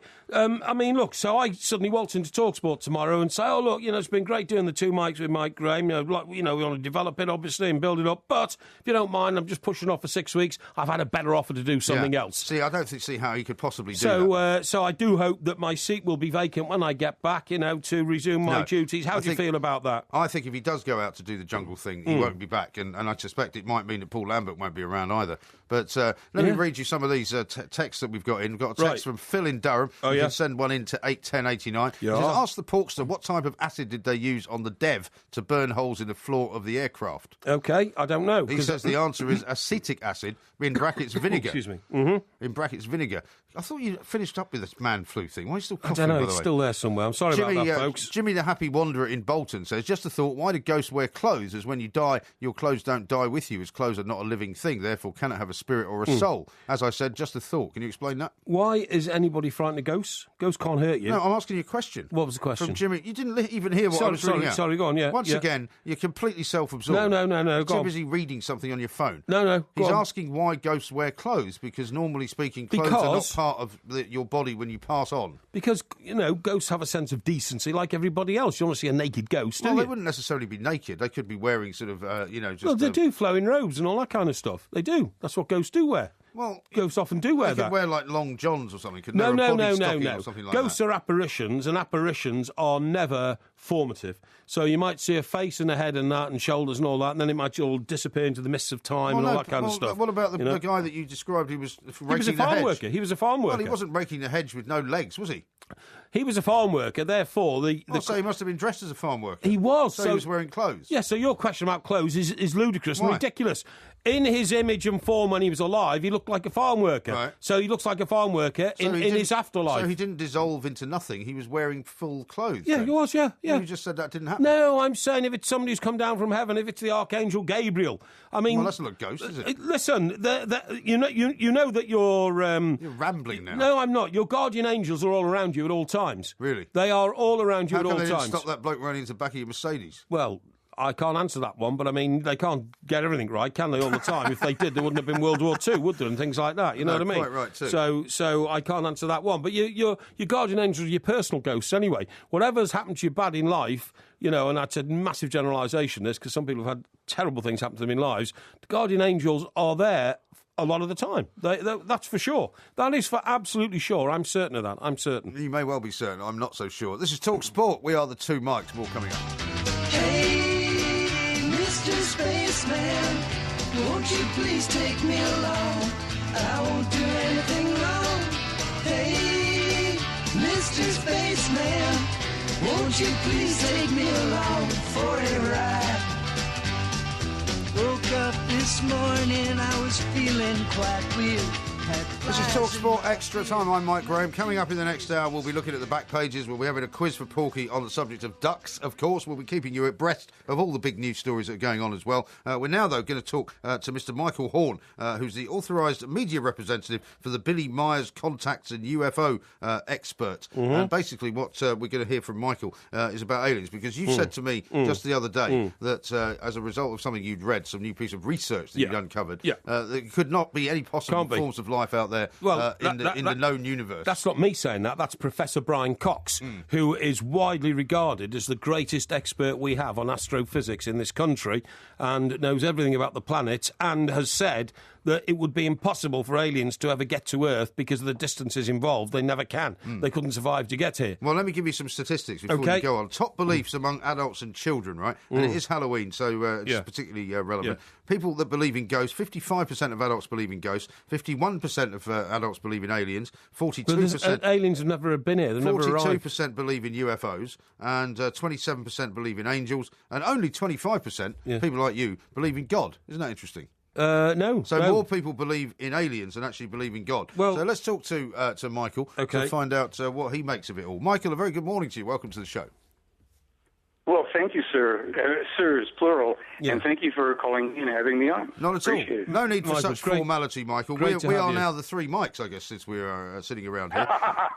Now, what do you make of those statistics, first of all? Mike Parry is quoting from a guy called Brian Cox, who's a very esteemed sort of physics professor here. A physicist. He's on TV quite a bit. I mean, he's basically saying that there isn't any evidence at all that there could be any beings from anywhere outside of our own planet. What do you say to that? Well, let me tell you a couple quick things. Several years back, Michael Malin, NASA Mars mission, confirmed and authenticated that Billy Myers photos are real.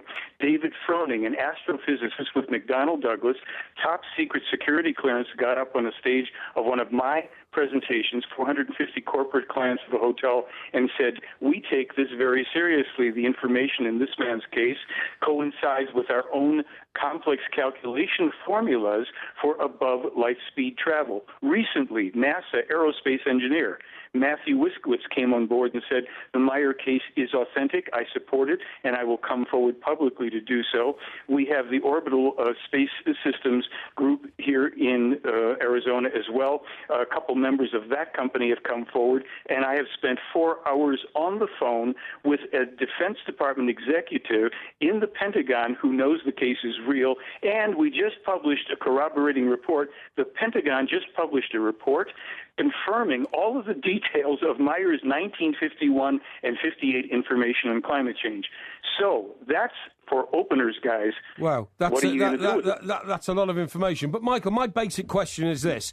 If there are aliens around in this universe or another universe or the Milky Way or anything, why haven't they made themselves known to us? I mean, it's all very well saying there have been sightings, but sightings are not corroborative. But if an alien came to Earth and they landed the machine and he got out and literally said, you know, take me to your leader or something like that, why hasn't that happened during the course of the civilised Earth? Maybe it has happened. Well, it hasn't. We'd know about it if it had happened.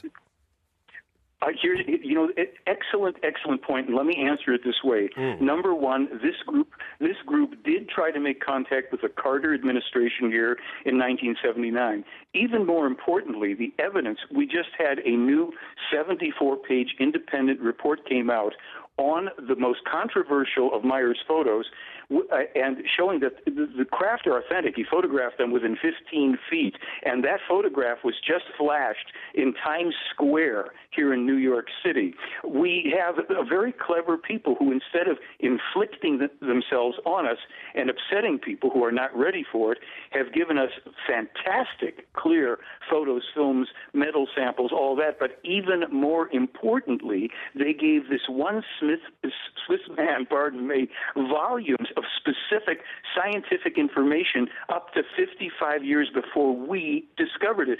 And it's published in copyright books and documents. Yeah. That's called a legal standard of proof. Yeah, but no sign of an alien. Well, hang on. Let me just ask Michael this. I should have asked you this really at the start of the interview. Tell us a bit more about Billy Meyer and the photographs that he has taken, because there might be people who aren't familiar with his work. Tell us about what he did. Well, Meyer claims that since he's a 5-year-old boy, he's been meeting voluntarily face-to-face with these people who have tutored him, and then starting in 1964, well before computer technology, they gave him his first photo ops in India, in the middle of nowhere, took a bunch of photos of their ships. Then we fast forward to 1975, and a 5-6 year period therein, he took well over 1,200 clear daytime photos of up to 4 of their ships. He has 8 films with up to 3 of the ships broad daylight. And he's just an ordinary citizen of Switzerland, this guy, right?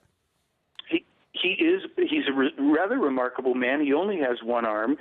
He has had a very difficult life. There have been 22 attempts on his life, on his family. There are 100 witnesses to the ships. I happen to be one of them. There are 5 other photographers, and there is just, a suppression on the story because it would change our history to know that this is true. Yeah, but this is why it's not front page. But, Michael, I hate to cast doubt on what you're saying because clearly, you've researched this and you believe very strongly in the evidence, but pictures of UFOs have been around for years. It's when somebody steps out of a UFO and the person has got bodily shape or form or whatever that we then take it on. Like a ghost. Yeah, like a ghost, yeah.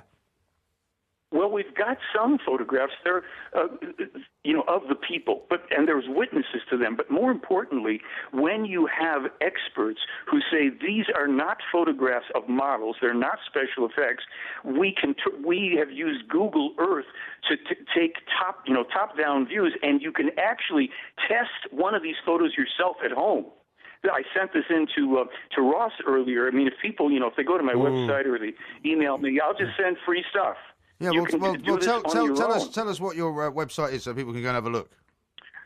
Well, thank you. It's called theyfly.com, They, theyfly.com, and I have a blog, and what we've been doing lately is corroborating his prophetic information that they've been providing him for over 60 years, and he published in 87 a warning about the Ebola epidemic, the current Russian military movements that are going on right now. He named one of the cities that they'd be setting up from, which came out to be true. And there are people here who are hardcore skeptics that are now coming out saying, wait a minute, he's not nuts. This stuff is accurate. We should be paying attention. But this is not about twisting arms and making believers. This is about people who have to look and they think it through and they either confirm for themselves or they don't, and I'm fine with it. I know after 35 years it's authentic, and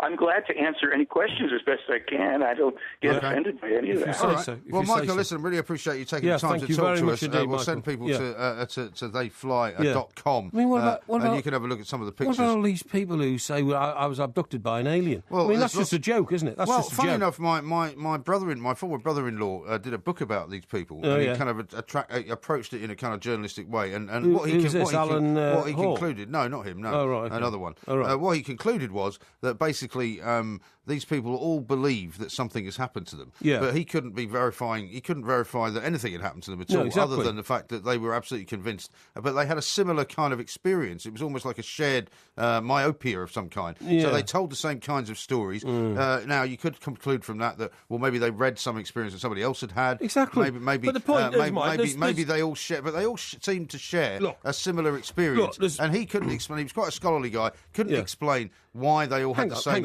story to tell. There are billions of people in the world, right? Yes. So if 100,000 people out of the billions in the world all think, I met an alien, and they tell their story... Yeah, but if the story's similar... Hang on. Within that 100,000, there are likely to be at least 100, that is 0.01% of those stories, which are similar to each other.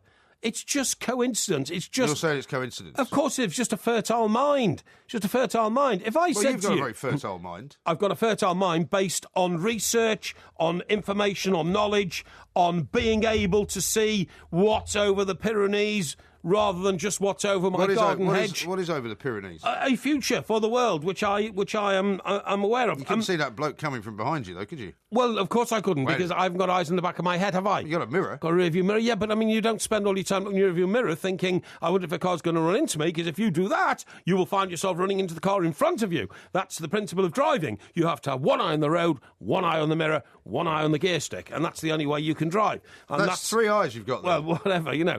The other point You've got one of those middle eyes. The other point we've glossed over was because we were talking about Roy Keane, which is an infinitely more interesting subject Yes. than an alien that doesn't exist. Well, no, it's not. It's equally interesting. Would you go in the jungle? Would I go in the jungle? What? I'm a celebrity? No, absolutely not. For what reason? I don't crave publicity or attention like you do. I know Utter would. rubbish. You would go I in can't help- because- I can't help you being the love, focus. You love being the No, focus of no, I everybody's don't. attention. I don't. I'm a much more shy and retiring person. I can't don't help have being no the great focus. wish to be on television. Secondly, I would not want to sort of belittle myself and put myself through those ridiculous trials that they have, where you're supposed to eat things like Yeah. witchetty grubs and be covered in Oh, I cockroaches. couldn't do that. I couldn't put those find things that in my mouth. completely- Disgusting. No, it's horrible. Disgusting. Yeah, but if I wouldn't somebody, do that if for a they, living. if they offered you $100,000, I bet you'd do it. No, I wouldn't. No, I couldn't, honestly. When it came to that, you know that, who was that young actor fella? Not Joe Pesci, somebody else. And he did very well. I think he won it, actually. And he's a mate of a footballer friend of mine, you know. Is he? And yeah, and they grew up together. One became a footballer, the other became an actor in EastEnders. You know the guy I'm talking about? Not sure, no. Yeah. Todd Carty? No, Cockney boy, EastEnders actor. His name was... No, it wasn't Joe Pesci or something. Well, it something wasn't like Joe Pesci. No, he wasn't in EastEnders, was he? No, but He was in- he was a very affable sort of chap, and he actually won it. Joe Swash, was it him? Swash. I like that. Swashbuckler. Was it Swashy? Joe Swashy? Joe Swash, I think. That's him, yeah. And he used to put all these revolting in his mouth, and he told me about it later, you know, how it was I just wouldn't want to do it. vomit-inducing. Yeah, and- I'm sure it would be. That's enough about that. We don't want to upset people. Pranav has tweeted at Right. IROMG. He says, if Mr. Mike Parry went to Poundland, he probably had a £500 note to the cashier, No. since he always has cash floating around. No, I didn't. We'll come back to Poundland in was a an minute. amazing experience. William says, has Porky been to the caves at the bottom of Alderley Edge, where every year the witches gather? No, but I've been to Pendle Hill, just outside Blackburn. That's not the question. Which is a witch's coven. Is it? And I've been What are you going doing there? Well, when I was about 5 or 6, we went to Blackburn. You went to a witch's coven when you were 5. That explains a lot. No, we went to Were Blackburn. they reenacting Rosemary's Baby? We went to Blackburn in my dad's Morris Minor to see an old woman who was so old. Well, somebody told me she was my great aunt, and that, you know, I'd never seen her I before. think she cast a spell on you. Well, she must have done, because we got up there, right? She was so old, it was unbelievable. She's the oldest person I've ever seen in my life. She was like Wizened. yeah, wizened, very wizened, yeah. And her housekeeper. She had a housekeeper as well. Yeah, Obviously runs in the family. Was a member of the Pendleton Witches, and you know, yeah, she had a, blimey. yeah, she had a broomstick. and Sounds everything. like the Wicker Man. This. Yeah, it does a bit. How yeah. about this one from Ben? He says, I remember Porky telling a story about him being possessed by a spirit on Epsom Downs. I think they said the spirit was vodka. Hashtag legend. More likely to be Chardonnay, to be honest, on the Epsom Downs. That's not a spirit, is it? Well, no, I suppose not. It's near. No. Yeah. Thank you very much indeed. You'd think the one subject you'd be expert in would be drink, but sadly not. I'm in love with my car. Got a feel for my automobile. Get a grip on my boy racer robot. Such a thrill when your radio squeals. This is TalkSport Extra Time. I'm Mike Graham. We've got loads of football coming up this weekend. Of course, the live TalkSport commentary game is Manchester City versus Manchester United. But Formula One is back. There's only 3 races left, you know, Mike. And That's right. It's going to get very exciting for Very, Lewis Hamilton very exciting over indeed. in Texas. Yes. We're going to talk to Todd McCandless in a Austin. moment. But let me just read you a couple of tweets and texts Okay. that I've got here. David in Cardiff says, hi, guys. We humans are living proof that intelligent life can live in space on a planet, which is an interesting point of view. Yeah. So why not on another planet, I suppose, at this Because they've point? never come here, and Brian Cox, Professor of, who we all have great regard for, says the distances involved are so great there never will be a visit by an alien to this planet. Well, here's one from Aidan Telford, who's texted into 81089. He says, how can Porky so easily dismiss the existence of other life from other planets, yet be so ready to believe in an omnipotent being that sits in the clouds surrounded by angels? Remember the old saying, it's better to be thought of as a fool than to open your mouth and confirm it. OK, well, I'm sorry about that. There's more evidence of the fact that there's Christianity and there's a God, and there are... No, there isn't. Yes, there is. Much more evidence. How is there any more evidence of a God than aliens. Well, I don't remember anybody writing a book about their experiences meeting aliens, but have Loads people of people have written books about it. No. That's been Loads of corroborated. That's been corroborated. Well, how have there any books about God been corroborated? Because God had a son called Jesus Christ, and the corroboration is the places, locations, times, dates. Well, not everybody believes that, though. Well, I know they don't. But what I'm saying is, no book's ever been written like that about aliens. Really? We don't have any account of anybody meeting aliens. What about E.T.? Oh, don't be ridiculous. E.T. is the genius mind of a film producer, Steven Spielberg. And it's very entertaining and it takes you into a wonderful fantasy land and all that. But it's not at all. There's not even a claim it's based on fact or truth or anything like that. Whereas when you see films like The Greatest Story Ever Told, or whatever it was called, with Charlton Heston.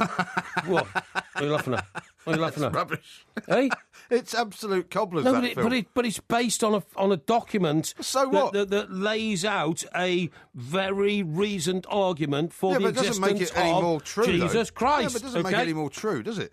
That's Well, the it makes point. it a lot more true than E.T. Put it that way. If you say so. Yeah. Pav in Harrow, on your Yeah. history, it says, Parry's revisionist history continues. Hannibal did not lose most of his elephants in the crossing. On the contrary, they were the seminal part of his victory in the Second Punic War and remain one of the most incredible feats in history. I won't ring up and take him on, as he will moan. I hope his duck knowledge is better than ancient history. No, listen.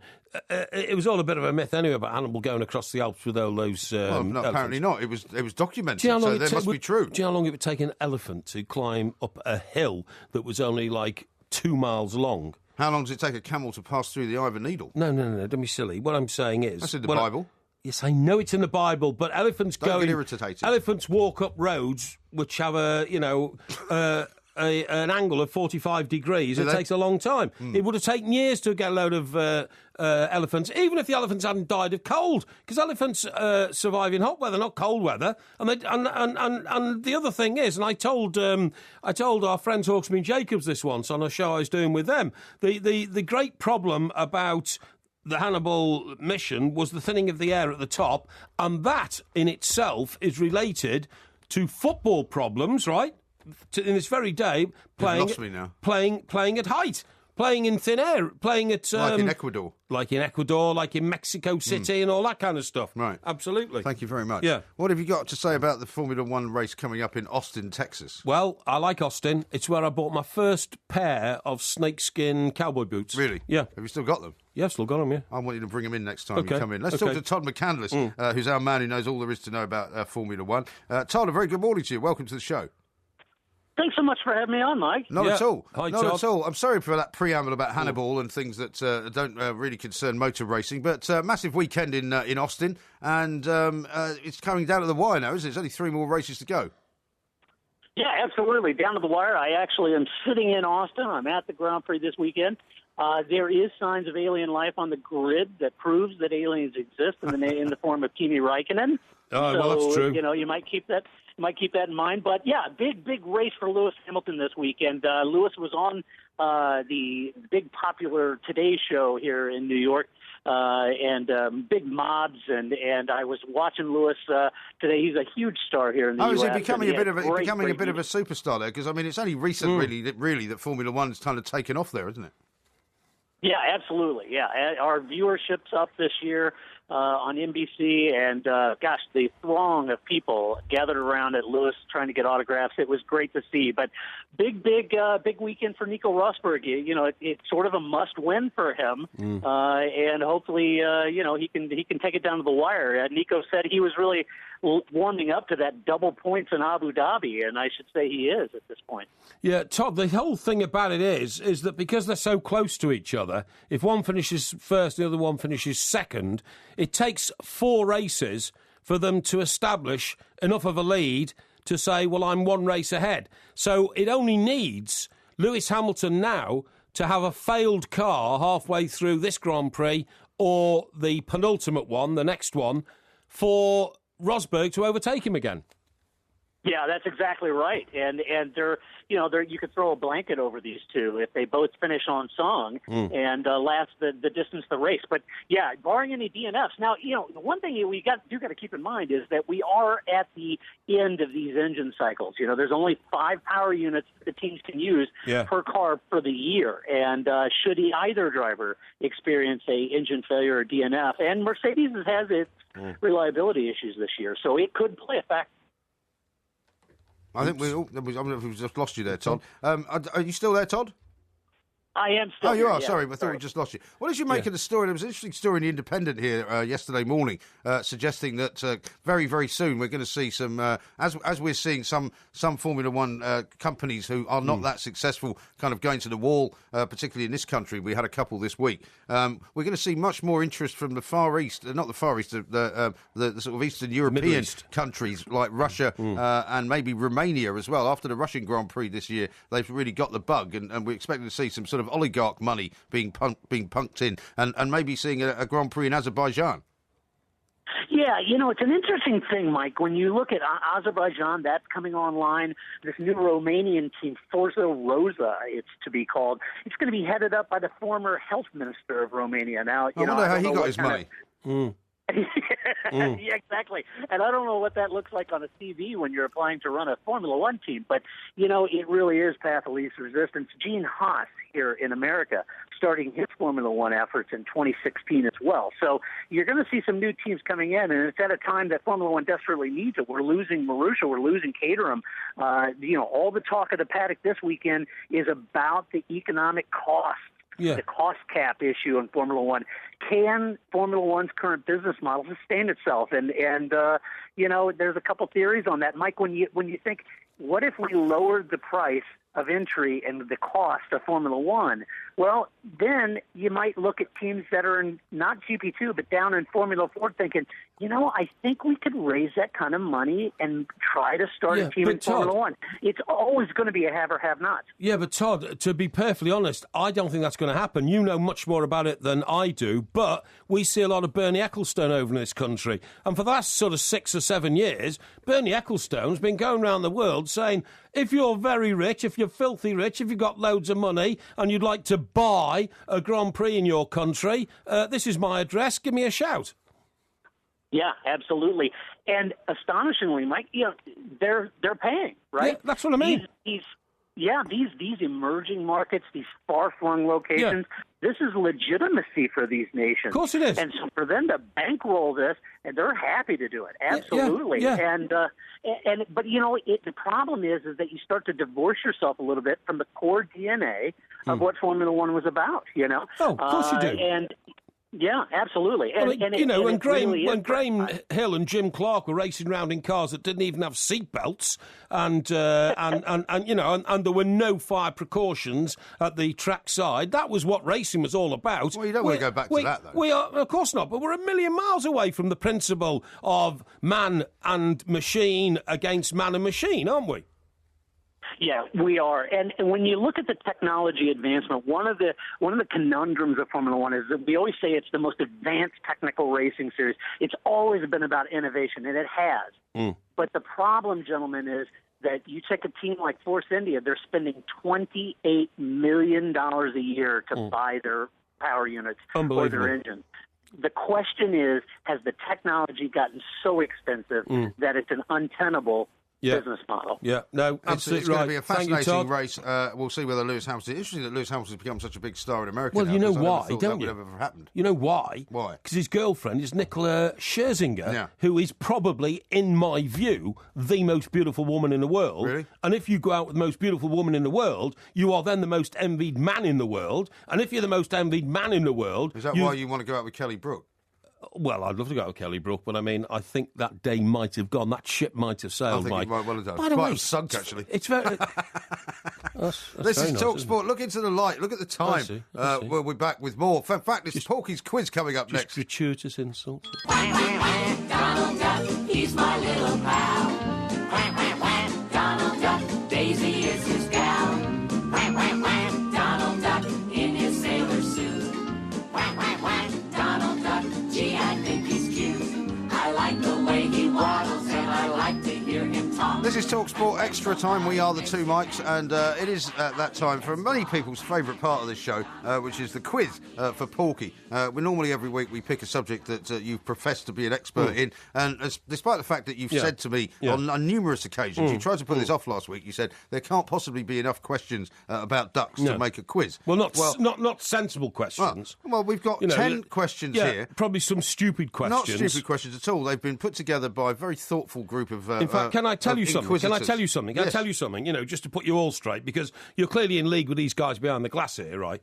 All trying to. Nobody's in league with anybody. Yes, you are. Not at all. Yeah, trying to make out that an allegation that you can. trying to make out uphold. that I'm some kind of Jew-head who doesn't know anything about anything, And I'll tell you one thing, for instance, right? So John, the master of the old board over there, what do you call it? The old mixing desk. The mixing desk. That's right. Yeah, and playing those songs about quack quack, right? Yeah. I can tell you something. Only 5% of ducks ever quack anyway. Really? Ducks mostly whistle; they don't quack. Well, okay? I hear ducks quack. Well, all you the hear, time. yeah, I said 5% of ducks quack, and quacking is louder than whistling. So you do This hear a is bit what of it quacking. sounds like when ducks quack. That's right. Yeah, it is. But most ducks don't quack. Most ducks whistle. Really? Yeah. Well, funny yeah. enough, we haven't got a question about ducks Right. quacking. Well, so I'll in tell here. you that anyway. But as usual, these questions have been compiled by independent sources. You independent mean arbiters. your mates behind the glass? No, not to try at and all. make me look No. like a gibbering idiot. Well, as we've said many times, you can do that quite well on your own. See? As per See what I mean? usual, they are not multiple choice, and if you get any right, which I suspect you won't,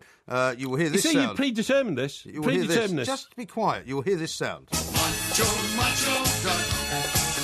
He's a macho duck. If you get any wrong, you'll hear this.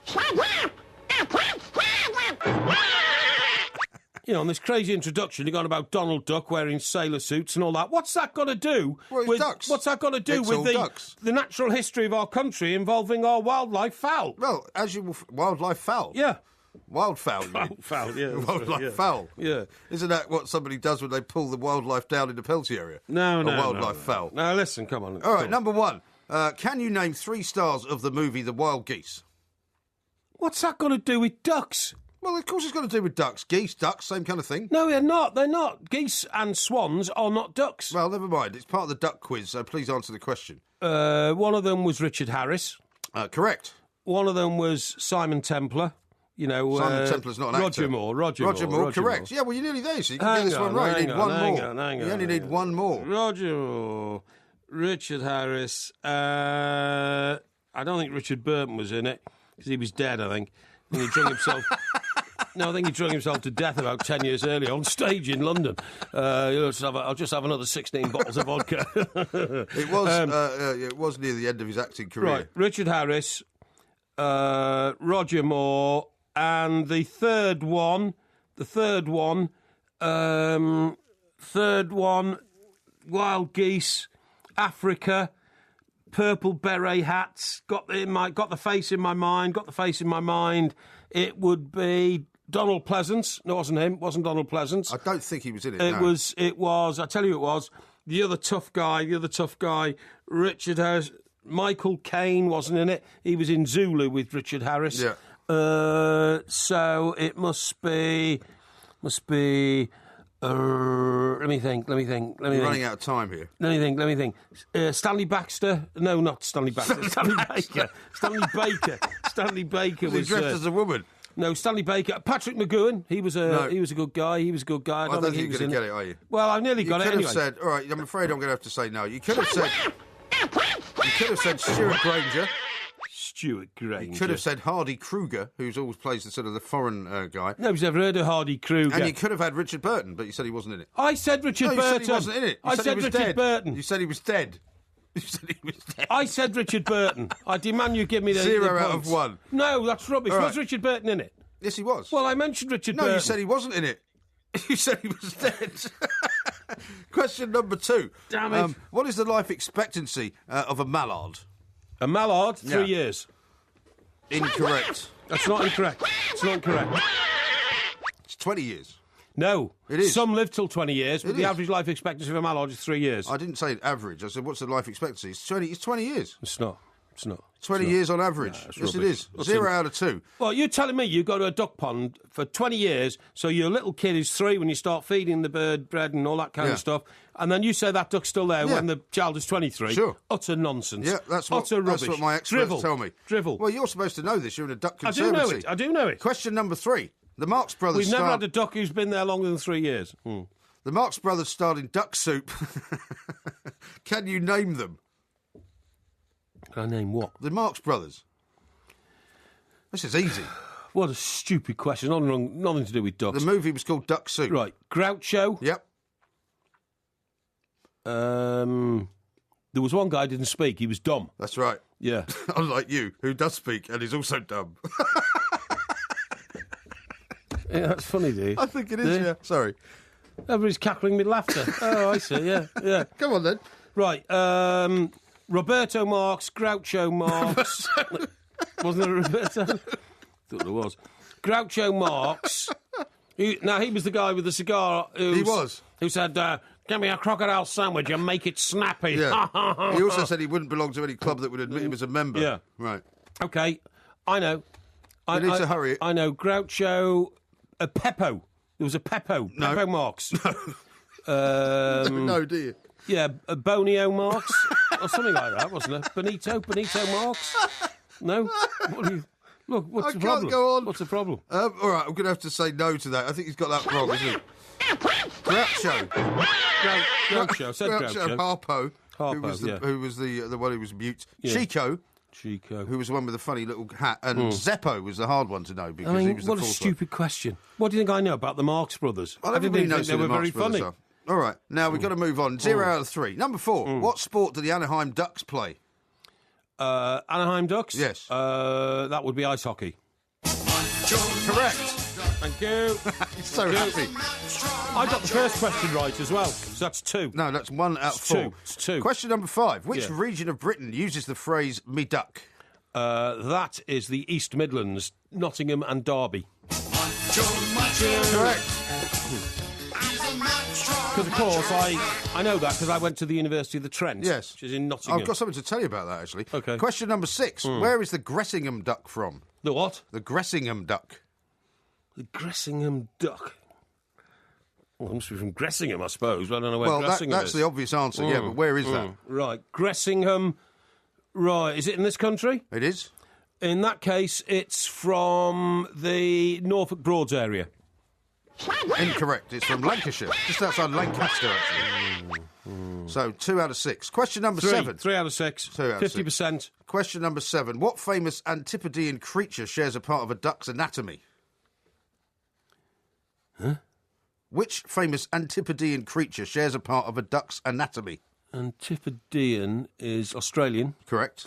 An Australian creature which shares a piece of a duck's anatomy. Do you mean like a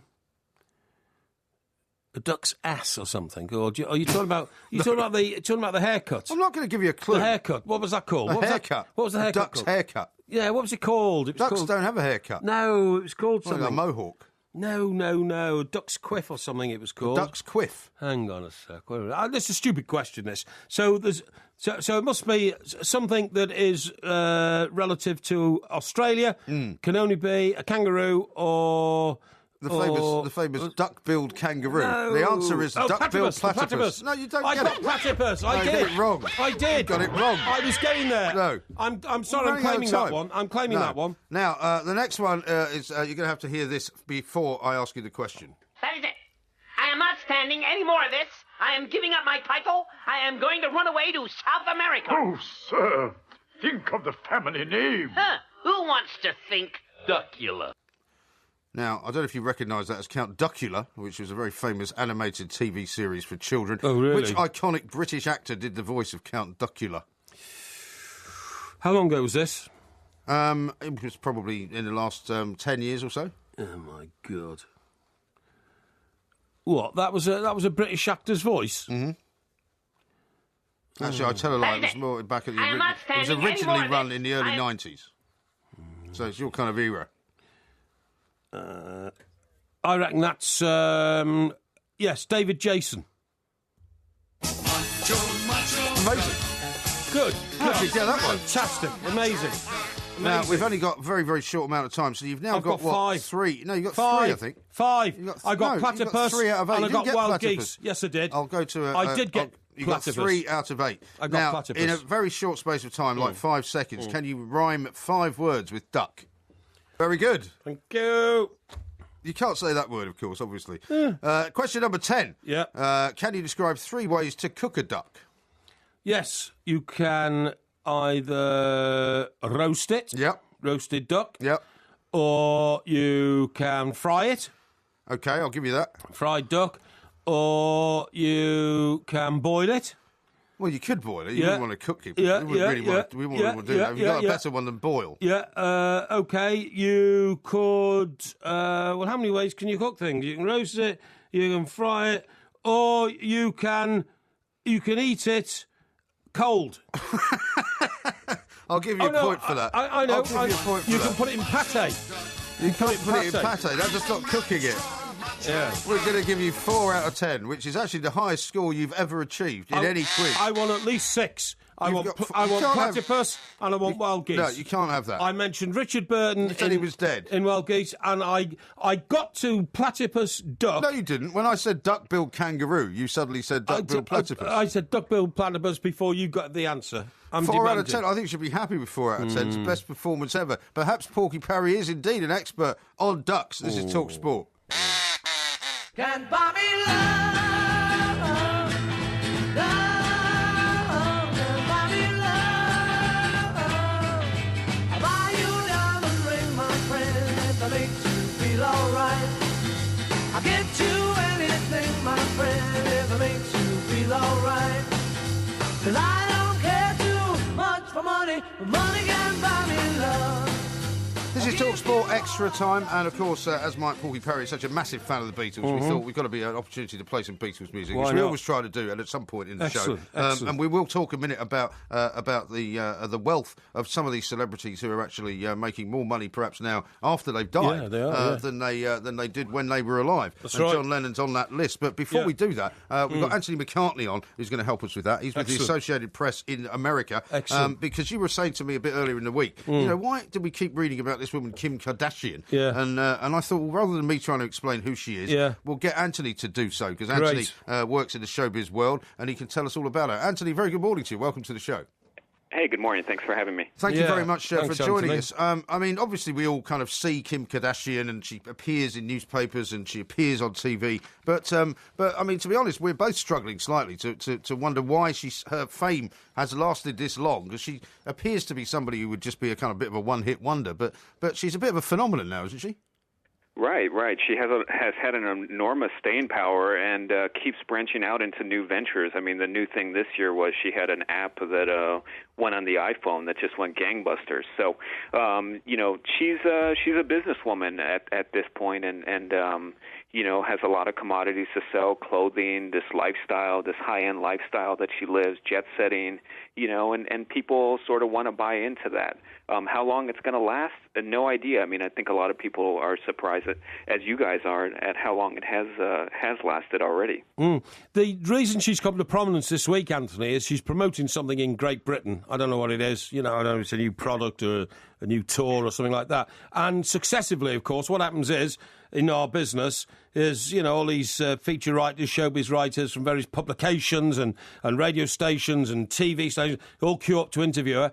And, of course, the 2 reports come back. 1, what she's got to say, but 2, the way the interviewer is treated, you know, in terms of punctuality, you know, the attitude of the star they're interviewing. And she gets very low marks in terms of, you know, her ability to make an interviewer feel comfortable. Huh. That's interesting. I've never actually interviewed her. I have seen her on a couple of stories, but you know, I think I saw an interview. I think I saw an interview with her in the Times this week, Yeah. where the woman got something like 8 minutes, and she said, with "I her, wish it had been 2." and I wish it had been 2 minutes Yeah. instead. You know, Yeah. that's what she said. Actually. Yeah. Well, stars nowadays are really locking down, and that's goes for everybody. Movie stars, even us at the AP, sometimes, we're told you have 4 minutes with somebody or something really short. So, it's not like the old days. It's not like you guys were playing the Beatles. It's not like back then when, you would have this long, lengthy press conference or lengthy interviews with people. They're all very short, by and large. Is the day ever going to come, Anthony, when literally people like you just get fed up with the demands of these divas and say, I couldn't care less, I don't even want to talk to you anyway, forget it. And then, actually, the role reversal will happen then. Then they'll be chasing you down the street saying, no, please come back and talk to me. I don't know if we'll come to the day. Sometimes there are interview conditions where, we say, no, we're not going to do that, or we need to ask you about this issue, and if you're not comfortable with that, then you know what, we're not going to talk to you. But the reality is that there's just so many news outlets now, and there's such an appetite for celebrity that somebody's going to talk to them, and somebody's going to put up stories on the internet. And that's the problem. Are going to... And they control it so well now, don't they, Anthony? Yeah. They almost kind of have these soft interviews that go out on their own channels. I mean, I'm looking at a statistic here that says Kim Kardashian pulls in $700,000 a day. It's unbelievable. Incredible. Right, and I mean, a few years ago, I think it was a couple years ago, her family made something like $75 million a year, which was a pretty mind-boggling figure. But they have the reality TV show, they have the clothing line, they keep finding new ways to put themselves out there, and they have an international fan base now, as you guys are seeing. She's over there. Sure. She got married in Europe. They have stores in the Middle East. They've really, really branched out and become a global phenomenon. It is incredible. Now, some of the other global phenomenon that we were looking at earlier on this week as well, Anthony, are the number of stars now who are actually raking in even more money now after they've died than when they were alive. Elvis Presley, $55 million a year. Charles Schultz, creator of Peanuts, $37 million. Right. Elizabeth Taylor, $25 million, which she would never have got for a movie, I guess. When she was Michael alive. Jackson was apparently completely bankrupt when he died, but his estate is now worth like $500 million because, since he died, there's been tremendous interest in what he did. Absolutely, and after I've covered Michael Jackson since he died, and there was a tremendous amount of nostalgia that happened after his death. People, wanted to get back into him, and the music is still amazing. You listen to some of his early stuff, and it's still amazing. People, want to play it. It's Halloween time. Thriller is still out there.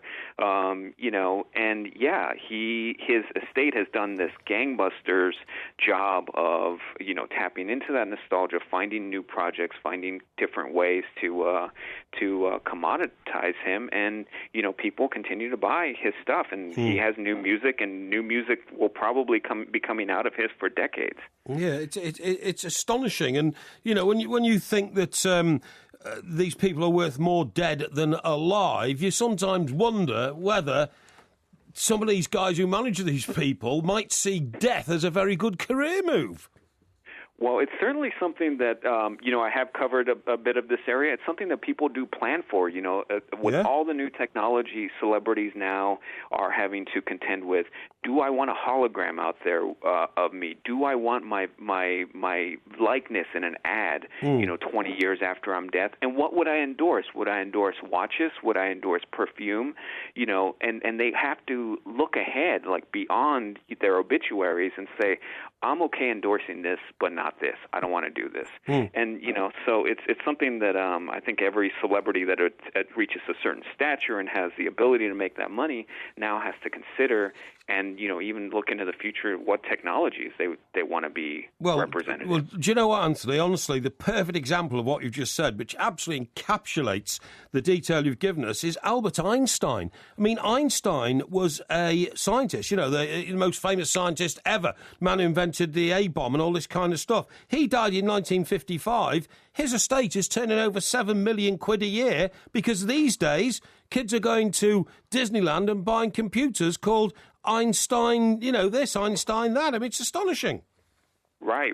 Everything now sort of seems like it has a sales, a price tag and something, there's so much emphasis, and I don't know how the laws work there in the UK, but here there's such an emphasis on intellectual property and people maintaining those rights and families maintaining those rights beyond the time a person dies, so that they can continue to make money off of that. And look at Winnie the Pooh, the beloved character that Disney created new properties for, so that they could keep the copyright and continue to make money off of, long beyond the point where, traditionally they would have been able to. So it's something that big companies, celebrities, everybody who's in this entertainment orbit is thinking about and trying to figure out the best ways to position their clients and, their heirs. Absolutely. It's amazing stuff. Anthony, thank you very much indeed. Anthony McCartney, an interesting name. I was about to say, Mike, and I wasn't going to ask the obvious question, did you change your name to McCartney? Why would he change his name to McCartney? Sorry? Why would he change his name? Well, he might be a huge fan. But the problem is one of the greatest exponents of making an estate work after death is Yoko Ono on behalf of John Lennon, who now, rakes in about 20 million a year, something like that. But of course, when he was alive, I mean, I suppose whatever the equivalent to 20 million was, he was probably making. The thing that surprised me was things like Marilyn Monroe and Elizabeth Taylor, because I mean, I'm sure that when they were alive, they never made anything like that kind of money. 11 million quid a year, $15 million a year. Amazing. Marilyn Monroe. She only made a few films, didn't she? Maybe you could make some provision for making money. I think I should. Die. I think I should. If Einstein could sell computers, what could you sell? Yeah, well, I think, what about, The World by the Porkster, philosophy of porkmeisterdom or something like that, be a bestseller for years to come, in my view. Well, you'd have to make a will, though, wouldn't you? You haven't made a will yet, have you? I've made a will. Yeah, I've got a will. Have you left me anything? No. Why not? No. All my money has been left to people under the age of 30, except for my mother, who's 83. Just in case she outlives you. Yeah, well, she will. I'm sure she will. I'm certain my mother will outlive me. Without a shadow of a doubt. My mother is, as fit now as she was when she was 23, and my only sorrow is that she'll be upset when I die, and I don't want her to feel that upset, sorrow. Will she? Sorry? Well, she won't be that upset. She hasn't got any pictures of you. Yeah, she'll be pretty upset, I would think. Yeah, well. You lose a guy like me, it hurts. Good morning, I'm Mike Graham and he's Mike Parry. You're listening to the Two Mikes on a special Halloween extra time. We're keeping you entertained throughout the night. Coming up in this hour, we're going to go down under and find out from Sandra Lee what the big stories are down there. She's got some interesting tales to tell us. We'll find out a bit more about Porky's visit to Poundland and find out what else he bought. And Warren Barton's going to join us, giving us a heads up on all the big games in the Premier League, of course, including the massive Manchester derby, which is live and exclusive right here on Talk Sport. Keep your calls coming in. We'll keep hearing your ghost stories as well. 08717 22 3344. You're listening to Extra Time with me, Mike Graham, and Mike Parry on Talk Sport.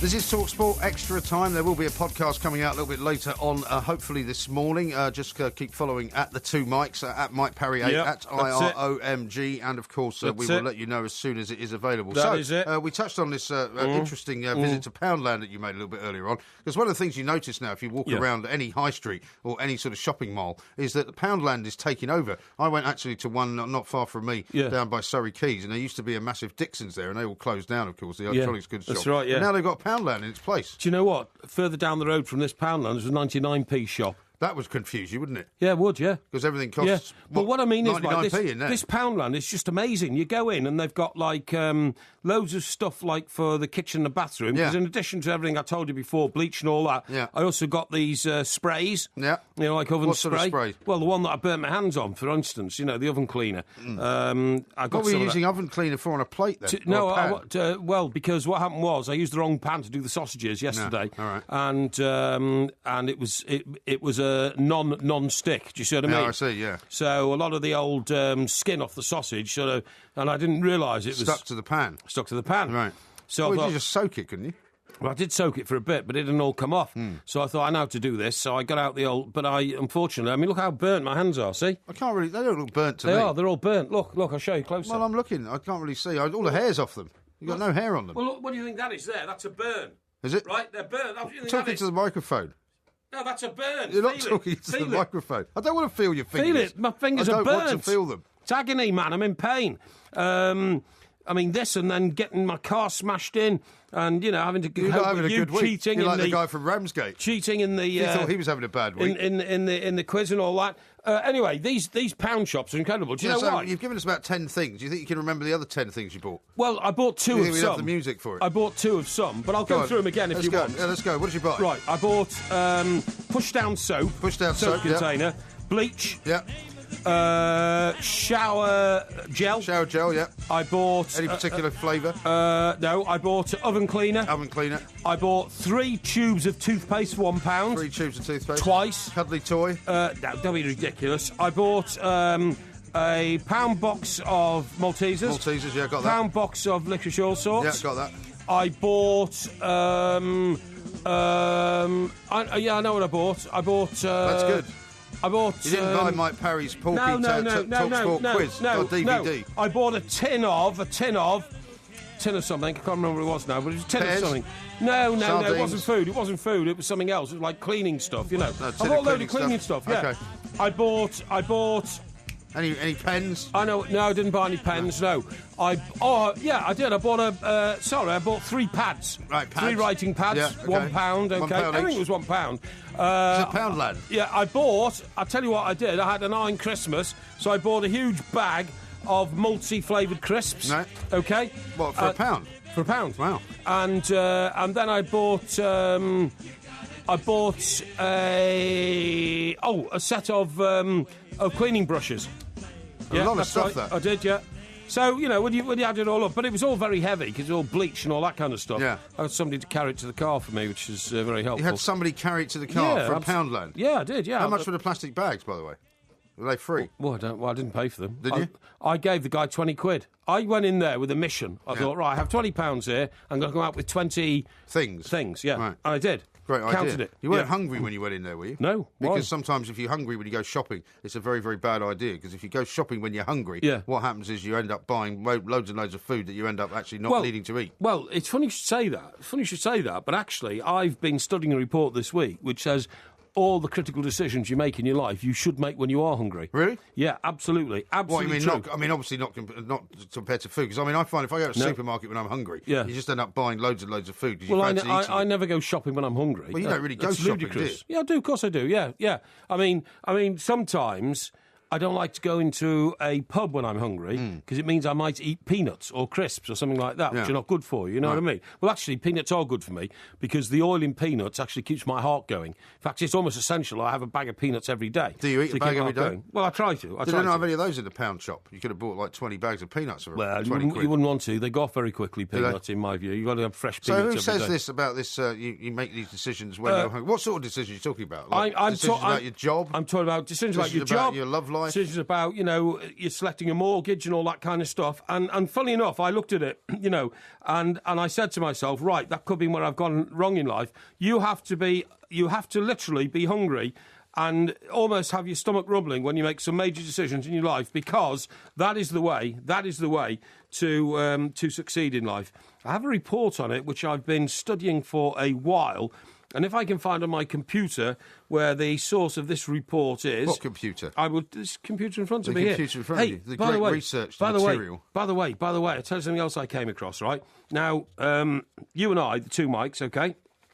Yeah, I'll tell you about the gut feeling thing first. Yeah. Where it came from was the study is from Holland. Oh, yeah. Researchers have found judgment is better when people have an empty stomach, OK? Make sure you're hungry before you make up your mind on things. First study... How did they do the study? Well, here, I'm about to tell you. All right. Right? You just shut up and listen. Well, don't just read something out to me. I'm not reading something out to you. I'm looking at my detailed facts on my tablet here. Now, it says, in the first study involving 30 students, one group was asked to fast. That means, like, not eat. Yeah. From 11 p.m. until the next morning, and then took a test called the Iowa Gambling Task. Iowa? Right? The Iowa Gambling Do you Task. mean Iowa? Iowa, that's right, yeah, the gambling task. Which... Iowa! What's your problem? What's the your capital of Iowa? What's Do your you know? problem? Yeah, Des Moines. Is it not Des Moines, is it? Des Moines. Anyway, and that replicates the real-life choices.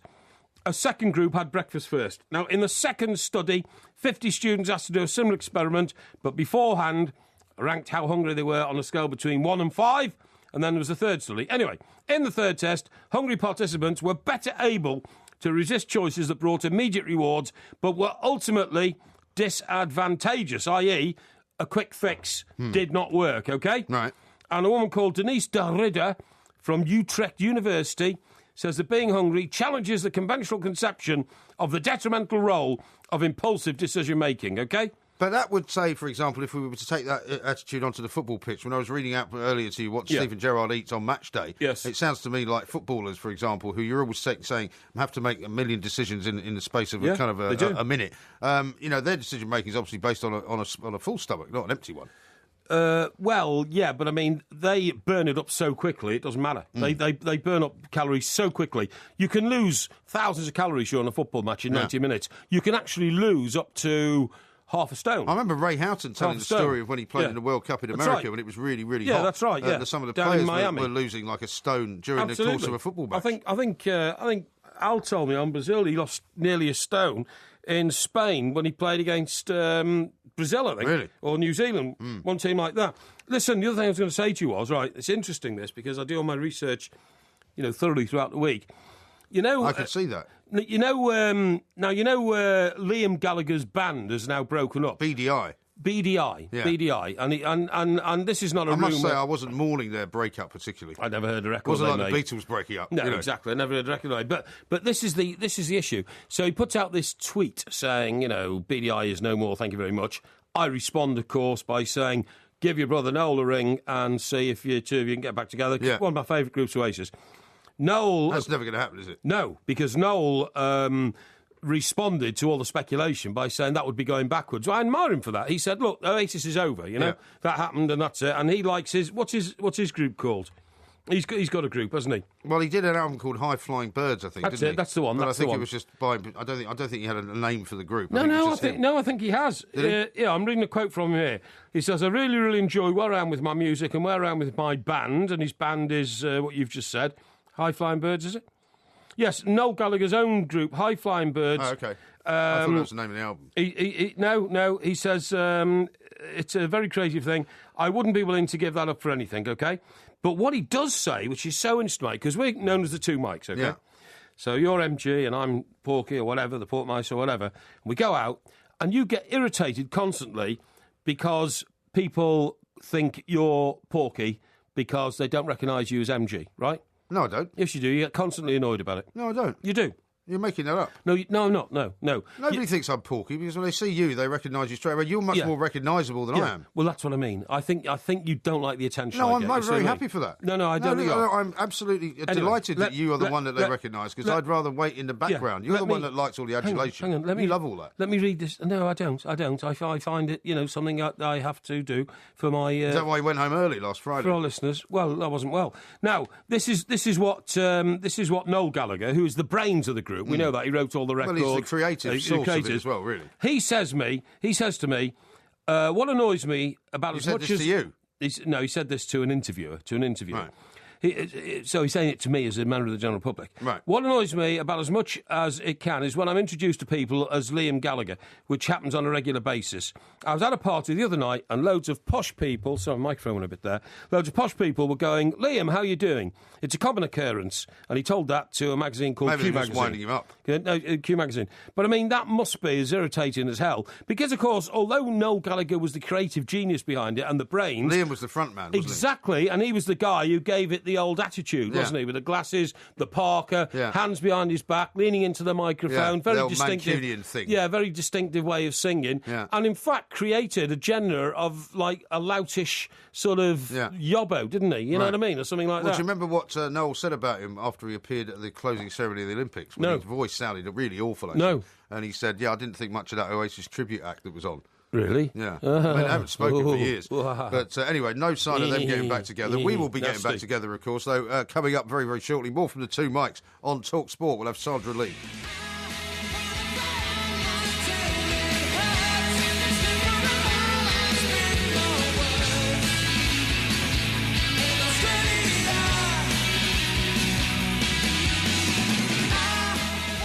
Talk Sport Extra Time. We are the two Mikes, and of course, it is that time of the week when we touch base with our correspondent down in Australia, the erstwhile colleague of ours, Ms. Sandra Lee. A very good morning to you, Sandra. Thank you for joining us.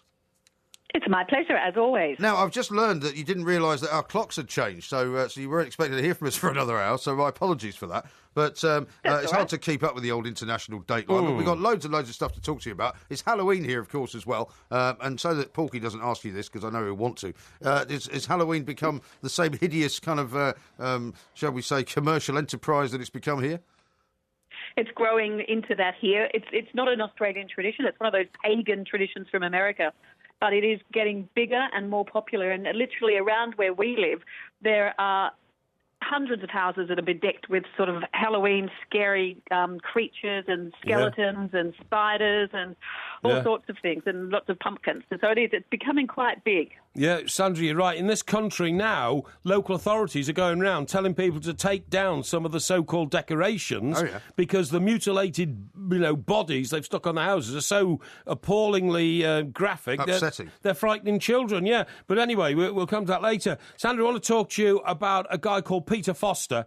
Now, he's very well known to Mr. Graham and myself. Having worked in the newspaper industry in this country over the last 35 years, this man is a perpetual con man.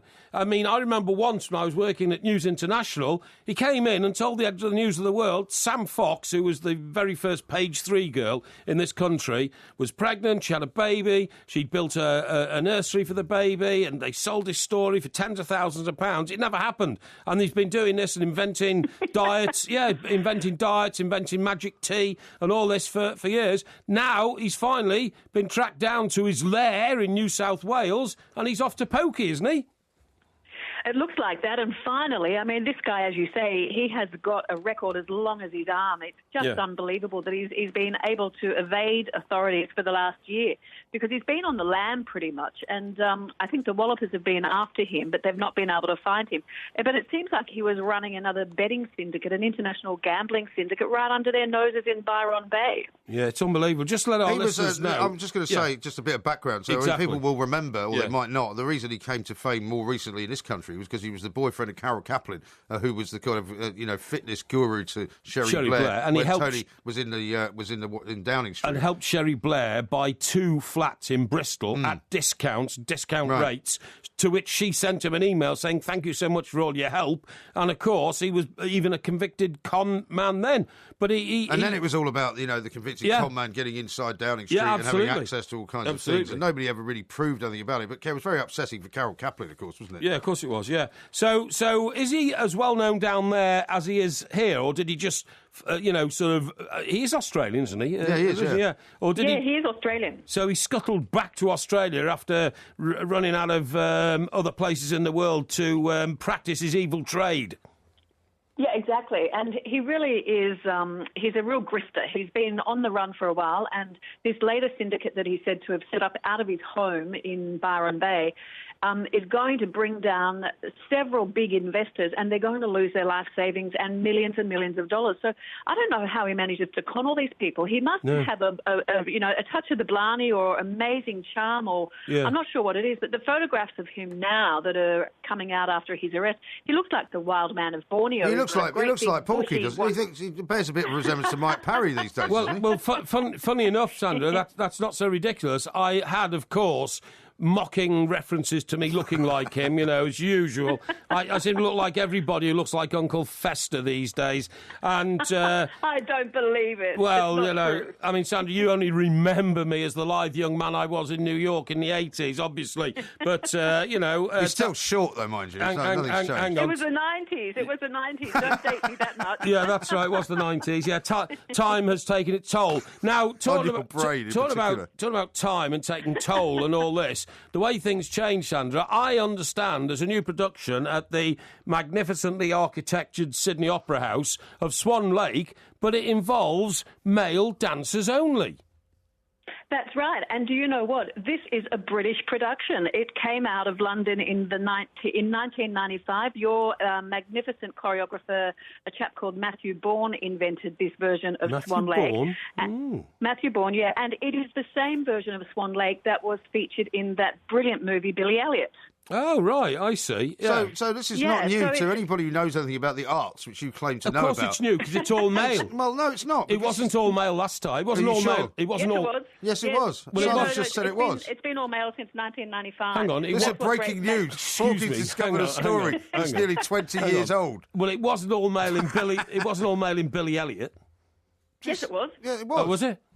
Oh, I didn't Yeah, see what Billy on earth Elliot. have you been thinking about? Sorry, I just said. He's, you know, Nevertheless... he's obviously the fumes from all these cleaning products he's bought at Pound. He's just discovered Poundland, right? He's bought a load of Poundland cleaning products. I think Yeah. the fumes have started to get to you. No, but hang on. It's still a bit of a shock to go to the Well, opera. not after 19 years, it's not. Well, hang on. To go to the opera to watch Swan Lake, and I would imagine I'd like to see somebody looking very much like Margot Fontaine, you know, in her tutu and tiptoeing around the stage Is that in the only white tights. ballerina you know? What? No. Do you know the others? Darcy Bussell. There you go, Darcy Yeah, Bussell. Darcy, very yeah, good. thank you, Bit yeah. more She's in modern. Australia now too. Oh, is she? Yeah. And Yes, she's in- been living down here for a while. Oh, I see. And instead of which, you see an all-male cast. Now, you know, to the eye of the beholder like myself. You've never been to the ballet anyway. I used to go to the ballet. Really? Yeah. When?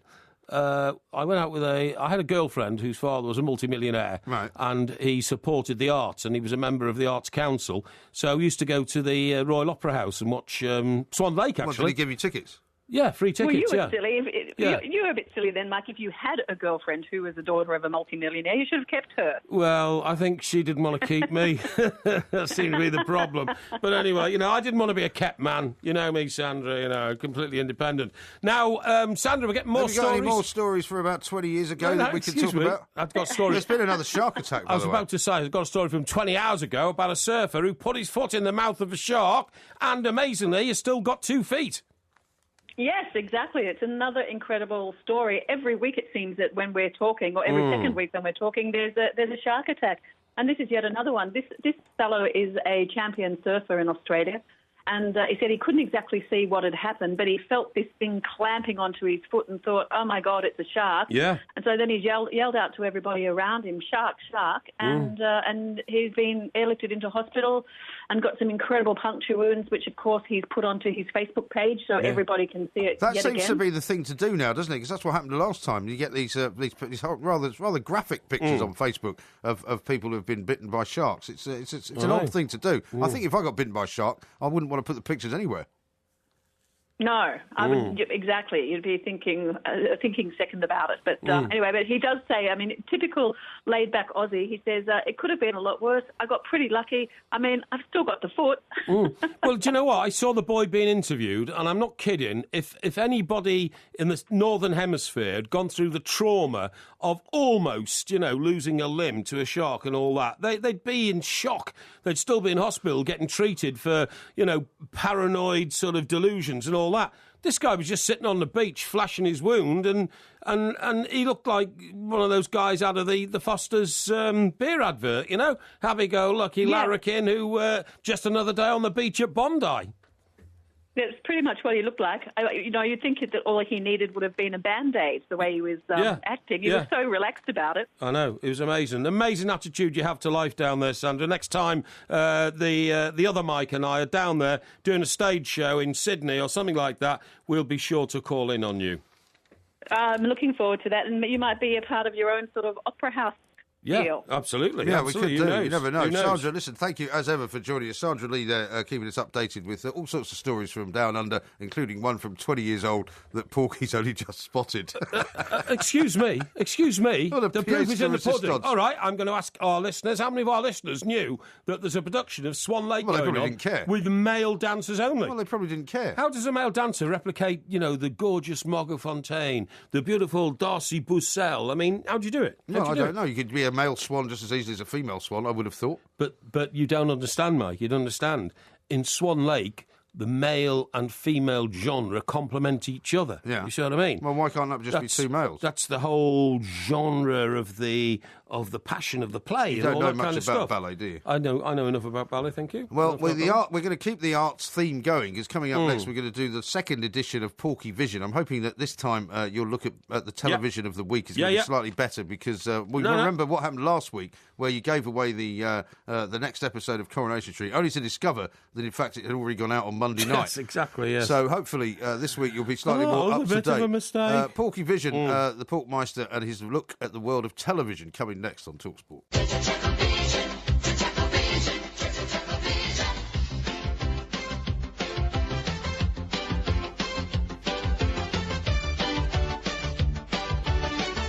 We are the Two Mikes. You can follow us on Twitter at the Two Mikes. You can find Mike Parry at Mike Parry8, and you can follow me at IROMG. Of course, it's that time of the show when Mr. Parry tells us all about the big shows that he's been watching this week, and hopefully gives us a little bit of a précis of all the soaps and all the other bits and pieces that you've been watching. So, what have you been watching this week? Scott and Bailey. Scott and Bailey. You keep going on about this. I actually saw a trailer for it. I saw a trailer for it for the first time.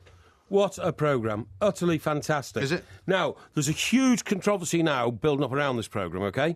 Scott and Bailey, basically, Saran Jones, who's one of the detectives. Yes. And the other girl with her, the blonde hair. And who's that then? What? Who's that then? You're not going to... you're supposed to research this whole thing. You're supposed to know what you're talking about. No, I don't want to blind the audience with a load of names. I'm just telling you, Now, they are, of course, Scott and Bailey in fiction terms, And they go around solving all these crimes. But the interesting thing about it is Saran Jones has got a terrible background, And... well, she's a police officer.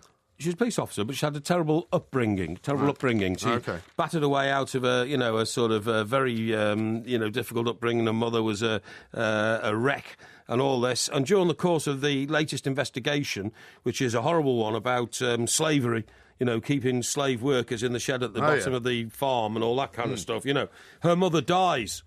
And she goes to the funeral, reluctantly. Yeah. But then, just before, as the hearse is queuing up at the crematorium, like hearses do. Have you ever been to a funeral at a crematorium? Yeah, of course I have. Have you seen the way the hearses queue up down the road outside? Unbelievable. I'm surprised you can watch it, given your sort of dread of crematoriums and hearses. Well, and all that sort of thing. I tell you what, I didn't like it. It's very undignified. But what happened was our mutual pal Gordon Ducker died, right? Yeah. Gordon sadly died of stomach cancer a few years back. Yeah, lovely man, great guy, and I'm very, very sorry to lose him as a friend. So early in life, really. And it was in Cambridge. I went over to Cambridge. And this is where I first noticed, by the way, that funeral directors are becoming like, glamorous young women, believe it or not. It was unbelievable. Because as the hearses sort of come into the crematorium driveway and are queued down the road, somebody has to stand in front of them. I don't know why. It's part of the tradition, the pallbearer. Pallbearer, that's right, yeah. And a lot of them were young women who looked, amazingly elegant in... Well, no reason why not, I suppose. You don't always have to have like a grim-faced old guy, do you? In black top hats and very elegant sort of, pencil-type black skirts and black tights and black high-heeled shoes and all that kind of stuff. So, obviously, they've got to wear black because they're in mourning. Yes. But it made them look very elegant, I thought. Very elegant indeed. Anyway, point of the story is Saran Jones is at her mother's funeral. All this is going on. She gets a call, big breakthrough in the case. She just says to her sister, look, you'll have to look after this. I've got to go. So she just leaves. While the hearse is parked there with the back door of the hearse open, ready for the... and her mother's in there? Yeah, mother's in there, and the guys are just coming out to carry the coffin into the crematorium. So she leaves her own mother's funeral? Leaves her own mother's funeral. That seems a bit harsh, isn't it? Well, until you understand the background, her mother was a terrible old dipso. And is it one of those shows you can watch, like one, it doesn't have a recurring theme or something that you... Because I find, because it's very difficult, unless you're going to be able to watch it, having pre-recorded the whole series or something. Yeah, well, that's what I do. I'm organised. I'm organised. Well, you may be organised, but in the end, I don't always have time to watch it when it's on. Yeah. So I don't want to lock myself into something that I have to wait until the next week to find out what happens. Anyway, she goes off, be a big breakthrough in the case, solves the case and all that. But I read a couple of reviews from women reviewers who are uneasy about the fact that the top 4 people in Scott and Bailey are women police officers. Right. So there's like a superintendent, a chief inspector, and then Saran Jones is now a sergeant, and her mate who's a constable. So what are they upset with that? Why wouldn't they be happy about that? No, because all the men are made to look like bungling fools inside this police station, literally. Right. Now, it's something that hadn't occurred to me until I read the review. May not be that far from the truth, of course. I read the review, and then I realised that's exactly what's going on. And all the blokes are all just detective constables. They're made out to look like... So is it a touch of over kind of PC-ness, do you think? Well, to make them all women? I don't see any PC-ness in it, really, but clearly the woman who's written it, you know, there's a woman called Kay somebody or other who writes a lot of this sort of stuff, and I don't know. There was a great one called Happy Valley, which starred the girl who used to be Raquel in Coronation Street, Lancaster, Sarah Lancaster. Sarah Lancaster, yeah. Sarah Lancaster. Yeah, I've heard of her. And that was written by a woman dramatist. This one's written by a woman dramatist. In fact, I think the woman who writes this one also stars in it. I think she's the inspector and all this kind of stuff. So what I'm saying is, you know, girl power is very, very big in these things, particularly these, because, of course, Sarah Lancaster was a female cop who did extremely well. And there is an... There's any car chases in it? All that kind of, you know, macho well, type funny stuff. enough, part of chasing down bad guys and all that. Well, funny enough, very realistically, part of the plot here is because a lot of it's sort of based in Lancashire, and a lot of it goes out into the country. You know, sort of Saddleworth Moor, Oldham, and all that kind of stuff.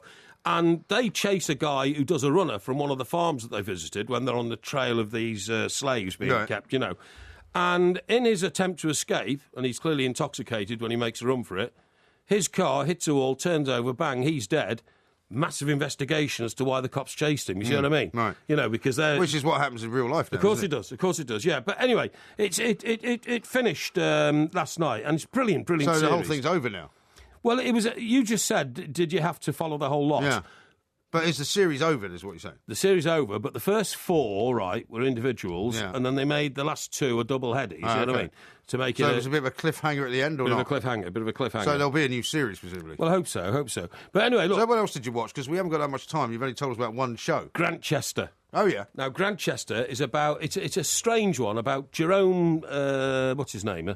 Jerome? You know, the guy from Soldier and all that. You know. I know who you mean. He does all these, like, Northumberland programmes now, and, you know, I'm the professional Geordie and all that kind of stuff. Being a bit unkind, but you know what I'm saying. Yeah. What's his name? Jerome Robson. And he's funny enough, they call him Geordie. The Robson Green thing. Robson Green, that's him, not Jerome Robson, Robson Green. And he's working in... Who's Jerome Robson? I don't know, actually, but I thought that was his name. But he's working in a police force which is a million miles away from Northumberland and Geordieland. So he's known as Geordie because he's the only one who speaks with a Geordie accent, right? Okay. And he's teamed up with a local vicar who helps him solve crimes. And it's a bit of an unlikely plot, to be honest. Sounds a bit unusual. It is a bit unlikely, but the vicar is very bright, and Robson Green is portrayed as a bit of a dim copper who can't see the obvious, whereas the vicar can. Right. And because the vicar is a trusted And who member... plays the vicar, then, do you know? Some guy with red hair. Right. And it's like no other TV review this at all, isn't it? Some guy with red hair. Yeah, that's right, yeah. Maybe it's Jerome Robson. No, he's not, no, but he's pretty good. And so the vicar, because he can get inside the head of the local community, he's a trusted man and all that, he can go around asking questions which Robson Green, Geordie, can't. And but it's a bit of an unlikely one. They get together in the pub and swig a few pints. The vicar seems to be perpetually on the drink, you know what I mean, and enjoying himself in drink. It's set in the early 50s, okay? So he's riding around on a bike and there's loads of sort of Morris Oxford cars driving around and all that kind of stuff, you know what I mean? So it's set in the sort of the 60s or something, is it? It's set in the early 50s. I just told you that. Did you? Are you not listening? No, I'm trying to find it on here. You're always accusing me of not listening. Yeah, I'm trying to find it on here. I just told you it's in the early 50s, okay? And it's quite appealing, except that I find that the plot every week is about the same. Yeah. You know, I don't like the sound of it. Geordie the copper, foxed by this complicated inquiry and has gone for that was suicide when in fact it was murder. Right. Oh, that was, manslaughter when it was murder or something like that. You know what I mean? Oh, that wasn't really a theft. It was somebody who lost a ring. In fact, it's been stolen and all that kind of stuff. So he's made out to be the dimwit copper, helped along by the drunken vicar. Well, no, he's not really a drunken vicar. He can take his drink, but he drinks a lot. But the background to the vicar is that when he went and took his vows, he had to leave the girl behind that he loved.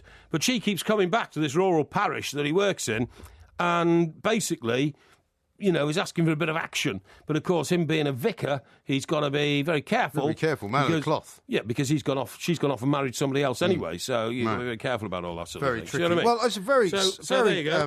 That's my complicated plot. That's my TV review for this week. No, that's very good. I'll tell you what I was surprised about, because I was listening last night to Talk Sport and the special on the Rumble in the Jungle, and I didn't find anything that was actually on over the course of this week. I don't know whether I just missed it. That nobody actually, because there's a fantastic ESPN documentary, which I ended up watching last night. Excellent. On YouTube, because you can actually watch all of that plus all of the fight. And because I was very young when the fight actually happened. I remember the 40 fight. years ago. I sort of remember it, but I don't think I watched it live. I don't think I could have watched it live because it was probably on not pay-per-view, but you'd have had to go to a cinema to watch it on closed circuit TV. I don't think it was beamed into people's homes. I think it might have been on something like Sports Night. Oh, well, maybe they might have done the highlights. Or something. I assumed the BBC had the fight. I don't think they would have done. And I assumed that Don King wouldn't have given it to them, would he?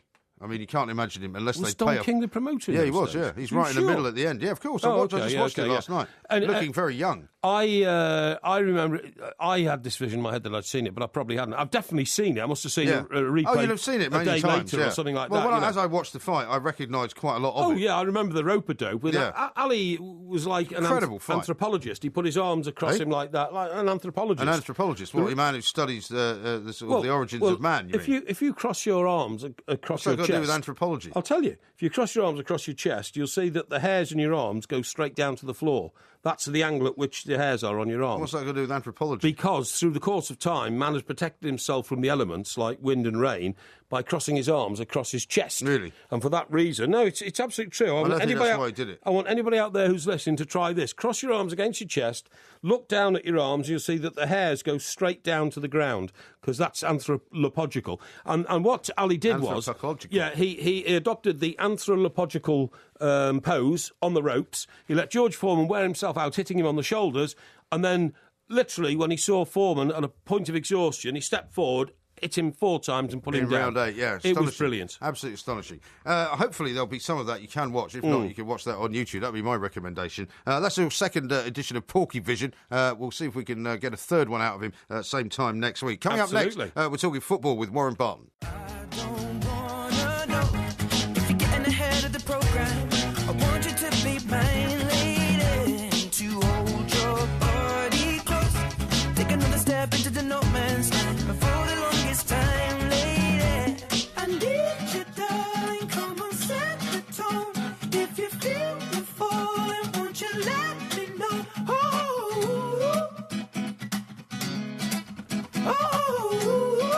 You recognise this?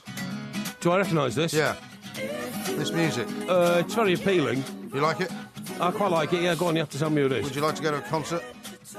Well, I don't know who it is, do I? He was in Newcastle recently. Who was this guy? Yeah. Oh, it's the guy who Mr. Clattenburg went off to see. Exactly right. What's his name? Mark Clattenburg. No, Mark Clattenburg, the referee. Ed Sheeran. Ed Sheeran. Sounds good. Sounds good. I like it. Now you know why it was so much of a big deal for Mark Clattenburg to go. Yeah. But, of course, he now misses the Manchester derby. And apparently, I thought it was Stuart Atwell that was going to be doing the game. It turns out on the Premier League website it says it's Michael Oliver. OK. So they're not going to put... Because it would have been a mistake, I think, to put Stuart Atwell into the Manchester derby. He's been out of Premier League contention for 2.5 years, hasn't he? He hasn't done anything for 2 years, and everyone remembers that terrible thing that happened with the Reading goal that wasn't. Yes, that's right. That they allowed to go in. So I guess it's good that Michael Oliver's doing the game. But Warren Barton, former Newcastle... full-back, of course, a man who talks to us on a regular basis, is going to give us a heads up on what he thinks is coming up this weekend. Warren, very good morning to you. Welcome. Good morning, gentlemen. How are we? Yeah, Hi, very, Warren. very well thank indeed. you. Let's start off with the Manchester derby because it happens to be live and exclusive right here on TalkSport on Sunday. Massive game for both managers, really, isn't it? It's an incredible sort of time that they've come together where it appears that Manchester City are slightly on the wane and Manchester United may be on the sort of rebound. Yeah, very much so. I think what you've seen in recent weeks is people getting back fit. The players that have been brought in at Manchester United are starting to understand the system and the pressure that comes under Manchester United. And as for Manchester City, I've been watching them on the Champions League. Obviously, the result against Newcastle a few days ago. There's a big concern there because Yaya Toure, for me, has seems to have lost his way. Physically, he looks tired, and without him, they haven't got that drive in midfield. And Aguero, again, needs some help up there. So they're a team that now, maybe lacking confidence. So probably for United fans, it's the perfect time to play them. But it's going to be a local derby, and form as always goes out the window. But you'd expect United probably to have the upper hand, which hasn't been in the case in recent games. Well, no, it hasn't. What do you think's going to be the case with Wayne Rooney? Obviously, we're not absolutely certain if he's 100% fit, whether he's going to start. But, I mean, if you're Louis van Gaal, and having had 3 games without him, and with Robin van Persie sort of pretty much firing on all cylinders, would you take the captaincy off Van Persie and give it back to Rooney? Yeah, I think he made the point that Rooney was, and we spoke about this earlier in the season, he made the point that Rooney was captain. So whenever your captain comes back, whoever has had the armband is giving it over. There would be a vice captain. So I think that's a given. So I think with Wayne Rooney, and the possibility is now is obviously to start him. So I think he is the captain, and I think if he hadn't had it, there might have been a problem for Louis van Gaal. But I think Van Persie's mature enough and understands the manager, and they probably have a chat themselves, and they have to get on with it. And that's the decision that he made at the start of the season to make Wayne Rooney captain. Right. Now, Warren, the position for Newcastle fans is one of massive frustration. They can't actually mount a protest and say, get rid of our manager, because every time he sinks to a low, he actually revives himself, has a burst of success, starts getting results at Tottenham, We're suddenly talking about Newcastle, by the way. Sorry? We were still talking about Manchester City and Manchester United. Yes, but we haven't got Warren on forever, and I want to spread the load of the subjects I want him to talk about. Help yourself. And Warren's very happy to talk about Newcastle. Right. He did play in Newcastle United shirt for quite a long time. I know that. Sorry, Warren, about this ignoramus next to me. And what I was going to say was, mate, it's either, do or die, isn't it, with Newcastle? You're either frustrated and want to get rid of your manager, or you're saying, let's give him another chance, another revival. You used to like Hinge and Bracket, aren't you? The way you used to go on. Well, very harsh, that. Very harsh. He's Hinge and Bracket. I mean, very much. I mean, great credit to the players. I think also they was under a lot of pressure, and obviously Alan Pardew that just had to. All he had to do was get his head down and hopefully that results was coming, because they wasn't booing and petitioned because they was doing well.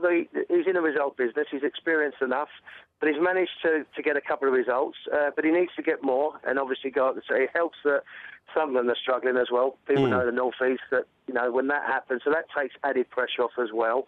But now they've got to try and maintain this. They've got to keep trying and get results and try and look like the team. But I'm always to believe, good players with confidence look like very good players, and very good players with confidence look like great players. So I think that's all you're getting now, with good players with a bit of confidence are doing well. And, I said it before, there's no point doing protests while the game's going on. They need the support. After the game, before the game, that's their given right as fans up there. You pay the money, you have every right to voice your concern. But, he has just, dug his heels in. Ashley's obviously come out and said he's backing him, and you have to go on with that, and you have to support the team until further notice, really, until it starts going bad again. I think if it gets to a scenario like it was at the beginning of the season, I think he would have to go. But it's not like that now. I think now let's just, as fans, get behind him, and no one wants to see anybody get the sack in the business, but you are in a result business, and it's up to him now to grind out more results. That's absolutely right. Now, I reckon that if the big market is buzzing by 3 o'clock this Saturday afternoon, Warren, Newcastle-Liverpool, 12:45 kick-off, Newcastle take Liverpool and get those 3 points there, that will give him another month's grace at least, because you know what the City will be like for the rest of Saturday. The boys will start in the big market, get down onto the quayside, then come back up into town. They'll be talking about it for weeks. Was you out with us in that night out when we went down there? That's what we used to do. He seems to be very familiar with it, doesn't he? Yeah. Exactly, and work all the way down. That was you in the corner, was it? It was me following you with that little camera that, when them pictures appeared in the paper the next day. But no, I mean, that's the sort of the sort of atmosphere, isn't it?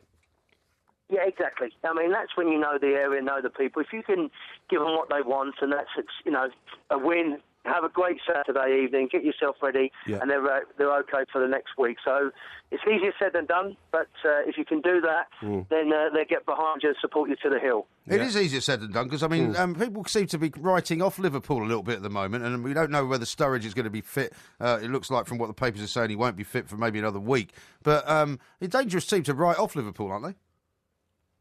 Yeah, I think you are. Yeah, but I think the problem with Liverpool, obviously the Suarez situation, Balotelli, that speaks for itself. But the Sturridge is a big loss because they haven't really got a key striker that, as a focal point, that's either going to run in behind, is going to work a little bit more than obviously Balotelli, which isn't difficult. But more importantly, you've got no one that's going to run in behind, and that's what Sturridge does.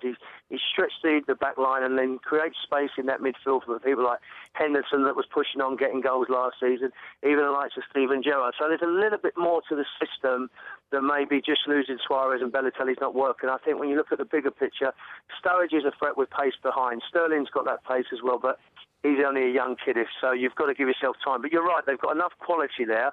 But it's like anything, like I just said there, they're a team, if they've got confidence, and Brendan's got confidence there, they're as good as anybody in the league. Once you start doubting yourself and there's a little lack of confidence, then they can quite easily be a 6th, 7th, 8th team in the Premier League. That's what this league is all about. The other big story, I mean, obviously we've got loads of games coming up this weekend. Chelsea, QPR, I'd expect Chelsea to sweep aside QPR. But the big story I wanted to ask you about, Warren, was Rio Ferdinand. He's been given a 3-game ban, which a lot of people, including Harry Redknapp, have had a go at this morning on the back page of The Guardian, saying, it's far too harsh.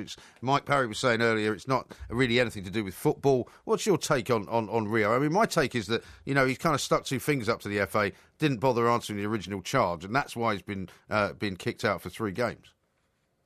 Yeah, but we've got to look at the bigger picture. I mean, it's on Twitter, and people have been slanted on there. People can say what they like because you're high profile and you come back with a comment like that. You have to face the consequences, and that was the fine. I think that was more than enough to just get fined. I mean, he's not done anything on the field. So you're saying what he done on the Twitter account is as bad as doing violent conduct, and that's the wrong signal, I think. I think the FA can't take it personal with Rio, and maybe he did stick it, but fine him more. I mean, that's what I would do. I mean, it's not... You're hurting Queen's Park Rangers for doing that, and you're hurting the team. Now, whether he plays or not, that was a bigger thing. Well, maybe he's not playing, so it doesn't really matter. But I think, from that point, the FA is maybe fine him higher if he didn't go to the first charge. But he's already been fined. So I think it's a little bit petty, and they leave themselves open again, the FA, that if you're going to give someone 3 games for that and someone can do violent conduct and it's the same consequence, then you open up a hornet's nest. But, Rio's, he probably put 14,000 tweets out, so one of them's going to get you in trouble eventually. Absolutely right. Listen, Warren, really appreciate it. Thanks very much for a lot. Taking the time to talk to us. Have you finished creeping about and talking about what you know about Newcastle and trying to make out that you like, the big boy up in Newcastle with the big market and all that? Sorry. If I am able to bond with a former professional footballer who comes on by sharing... You spent a lot of time following around in Newcastle by the sounds of it. Sharing the environment in which he used to play, by extending my knowledge of my 35 years of watching football in this country. Really? You started late then? Compared to your 35 days. Compared to your 35 days. So when did you start watching it then? Okay, if I can do that and share that... If I can do that and share that with a footballer... And all you can do in response is whinge and moan about your lack of ability to understand what I'm talking about because I'm sharing experiences with a professional footballer. Then I say, What do you say? I say, get lost. That's what I say. That was the Two Mics podcast. Yes, it certainly was. Don't forget, it's out every Tuesday and every Friday morning on iTunes. And you can follow us at the Two Mics. So keep listening for more of MG's loose morals. Believe me, this boy hasn't got a moral fibre in his body. And more of his bizarre buffoonery. What?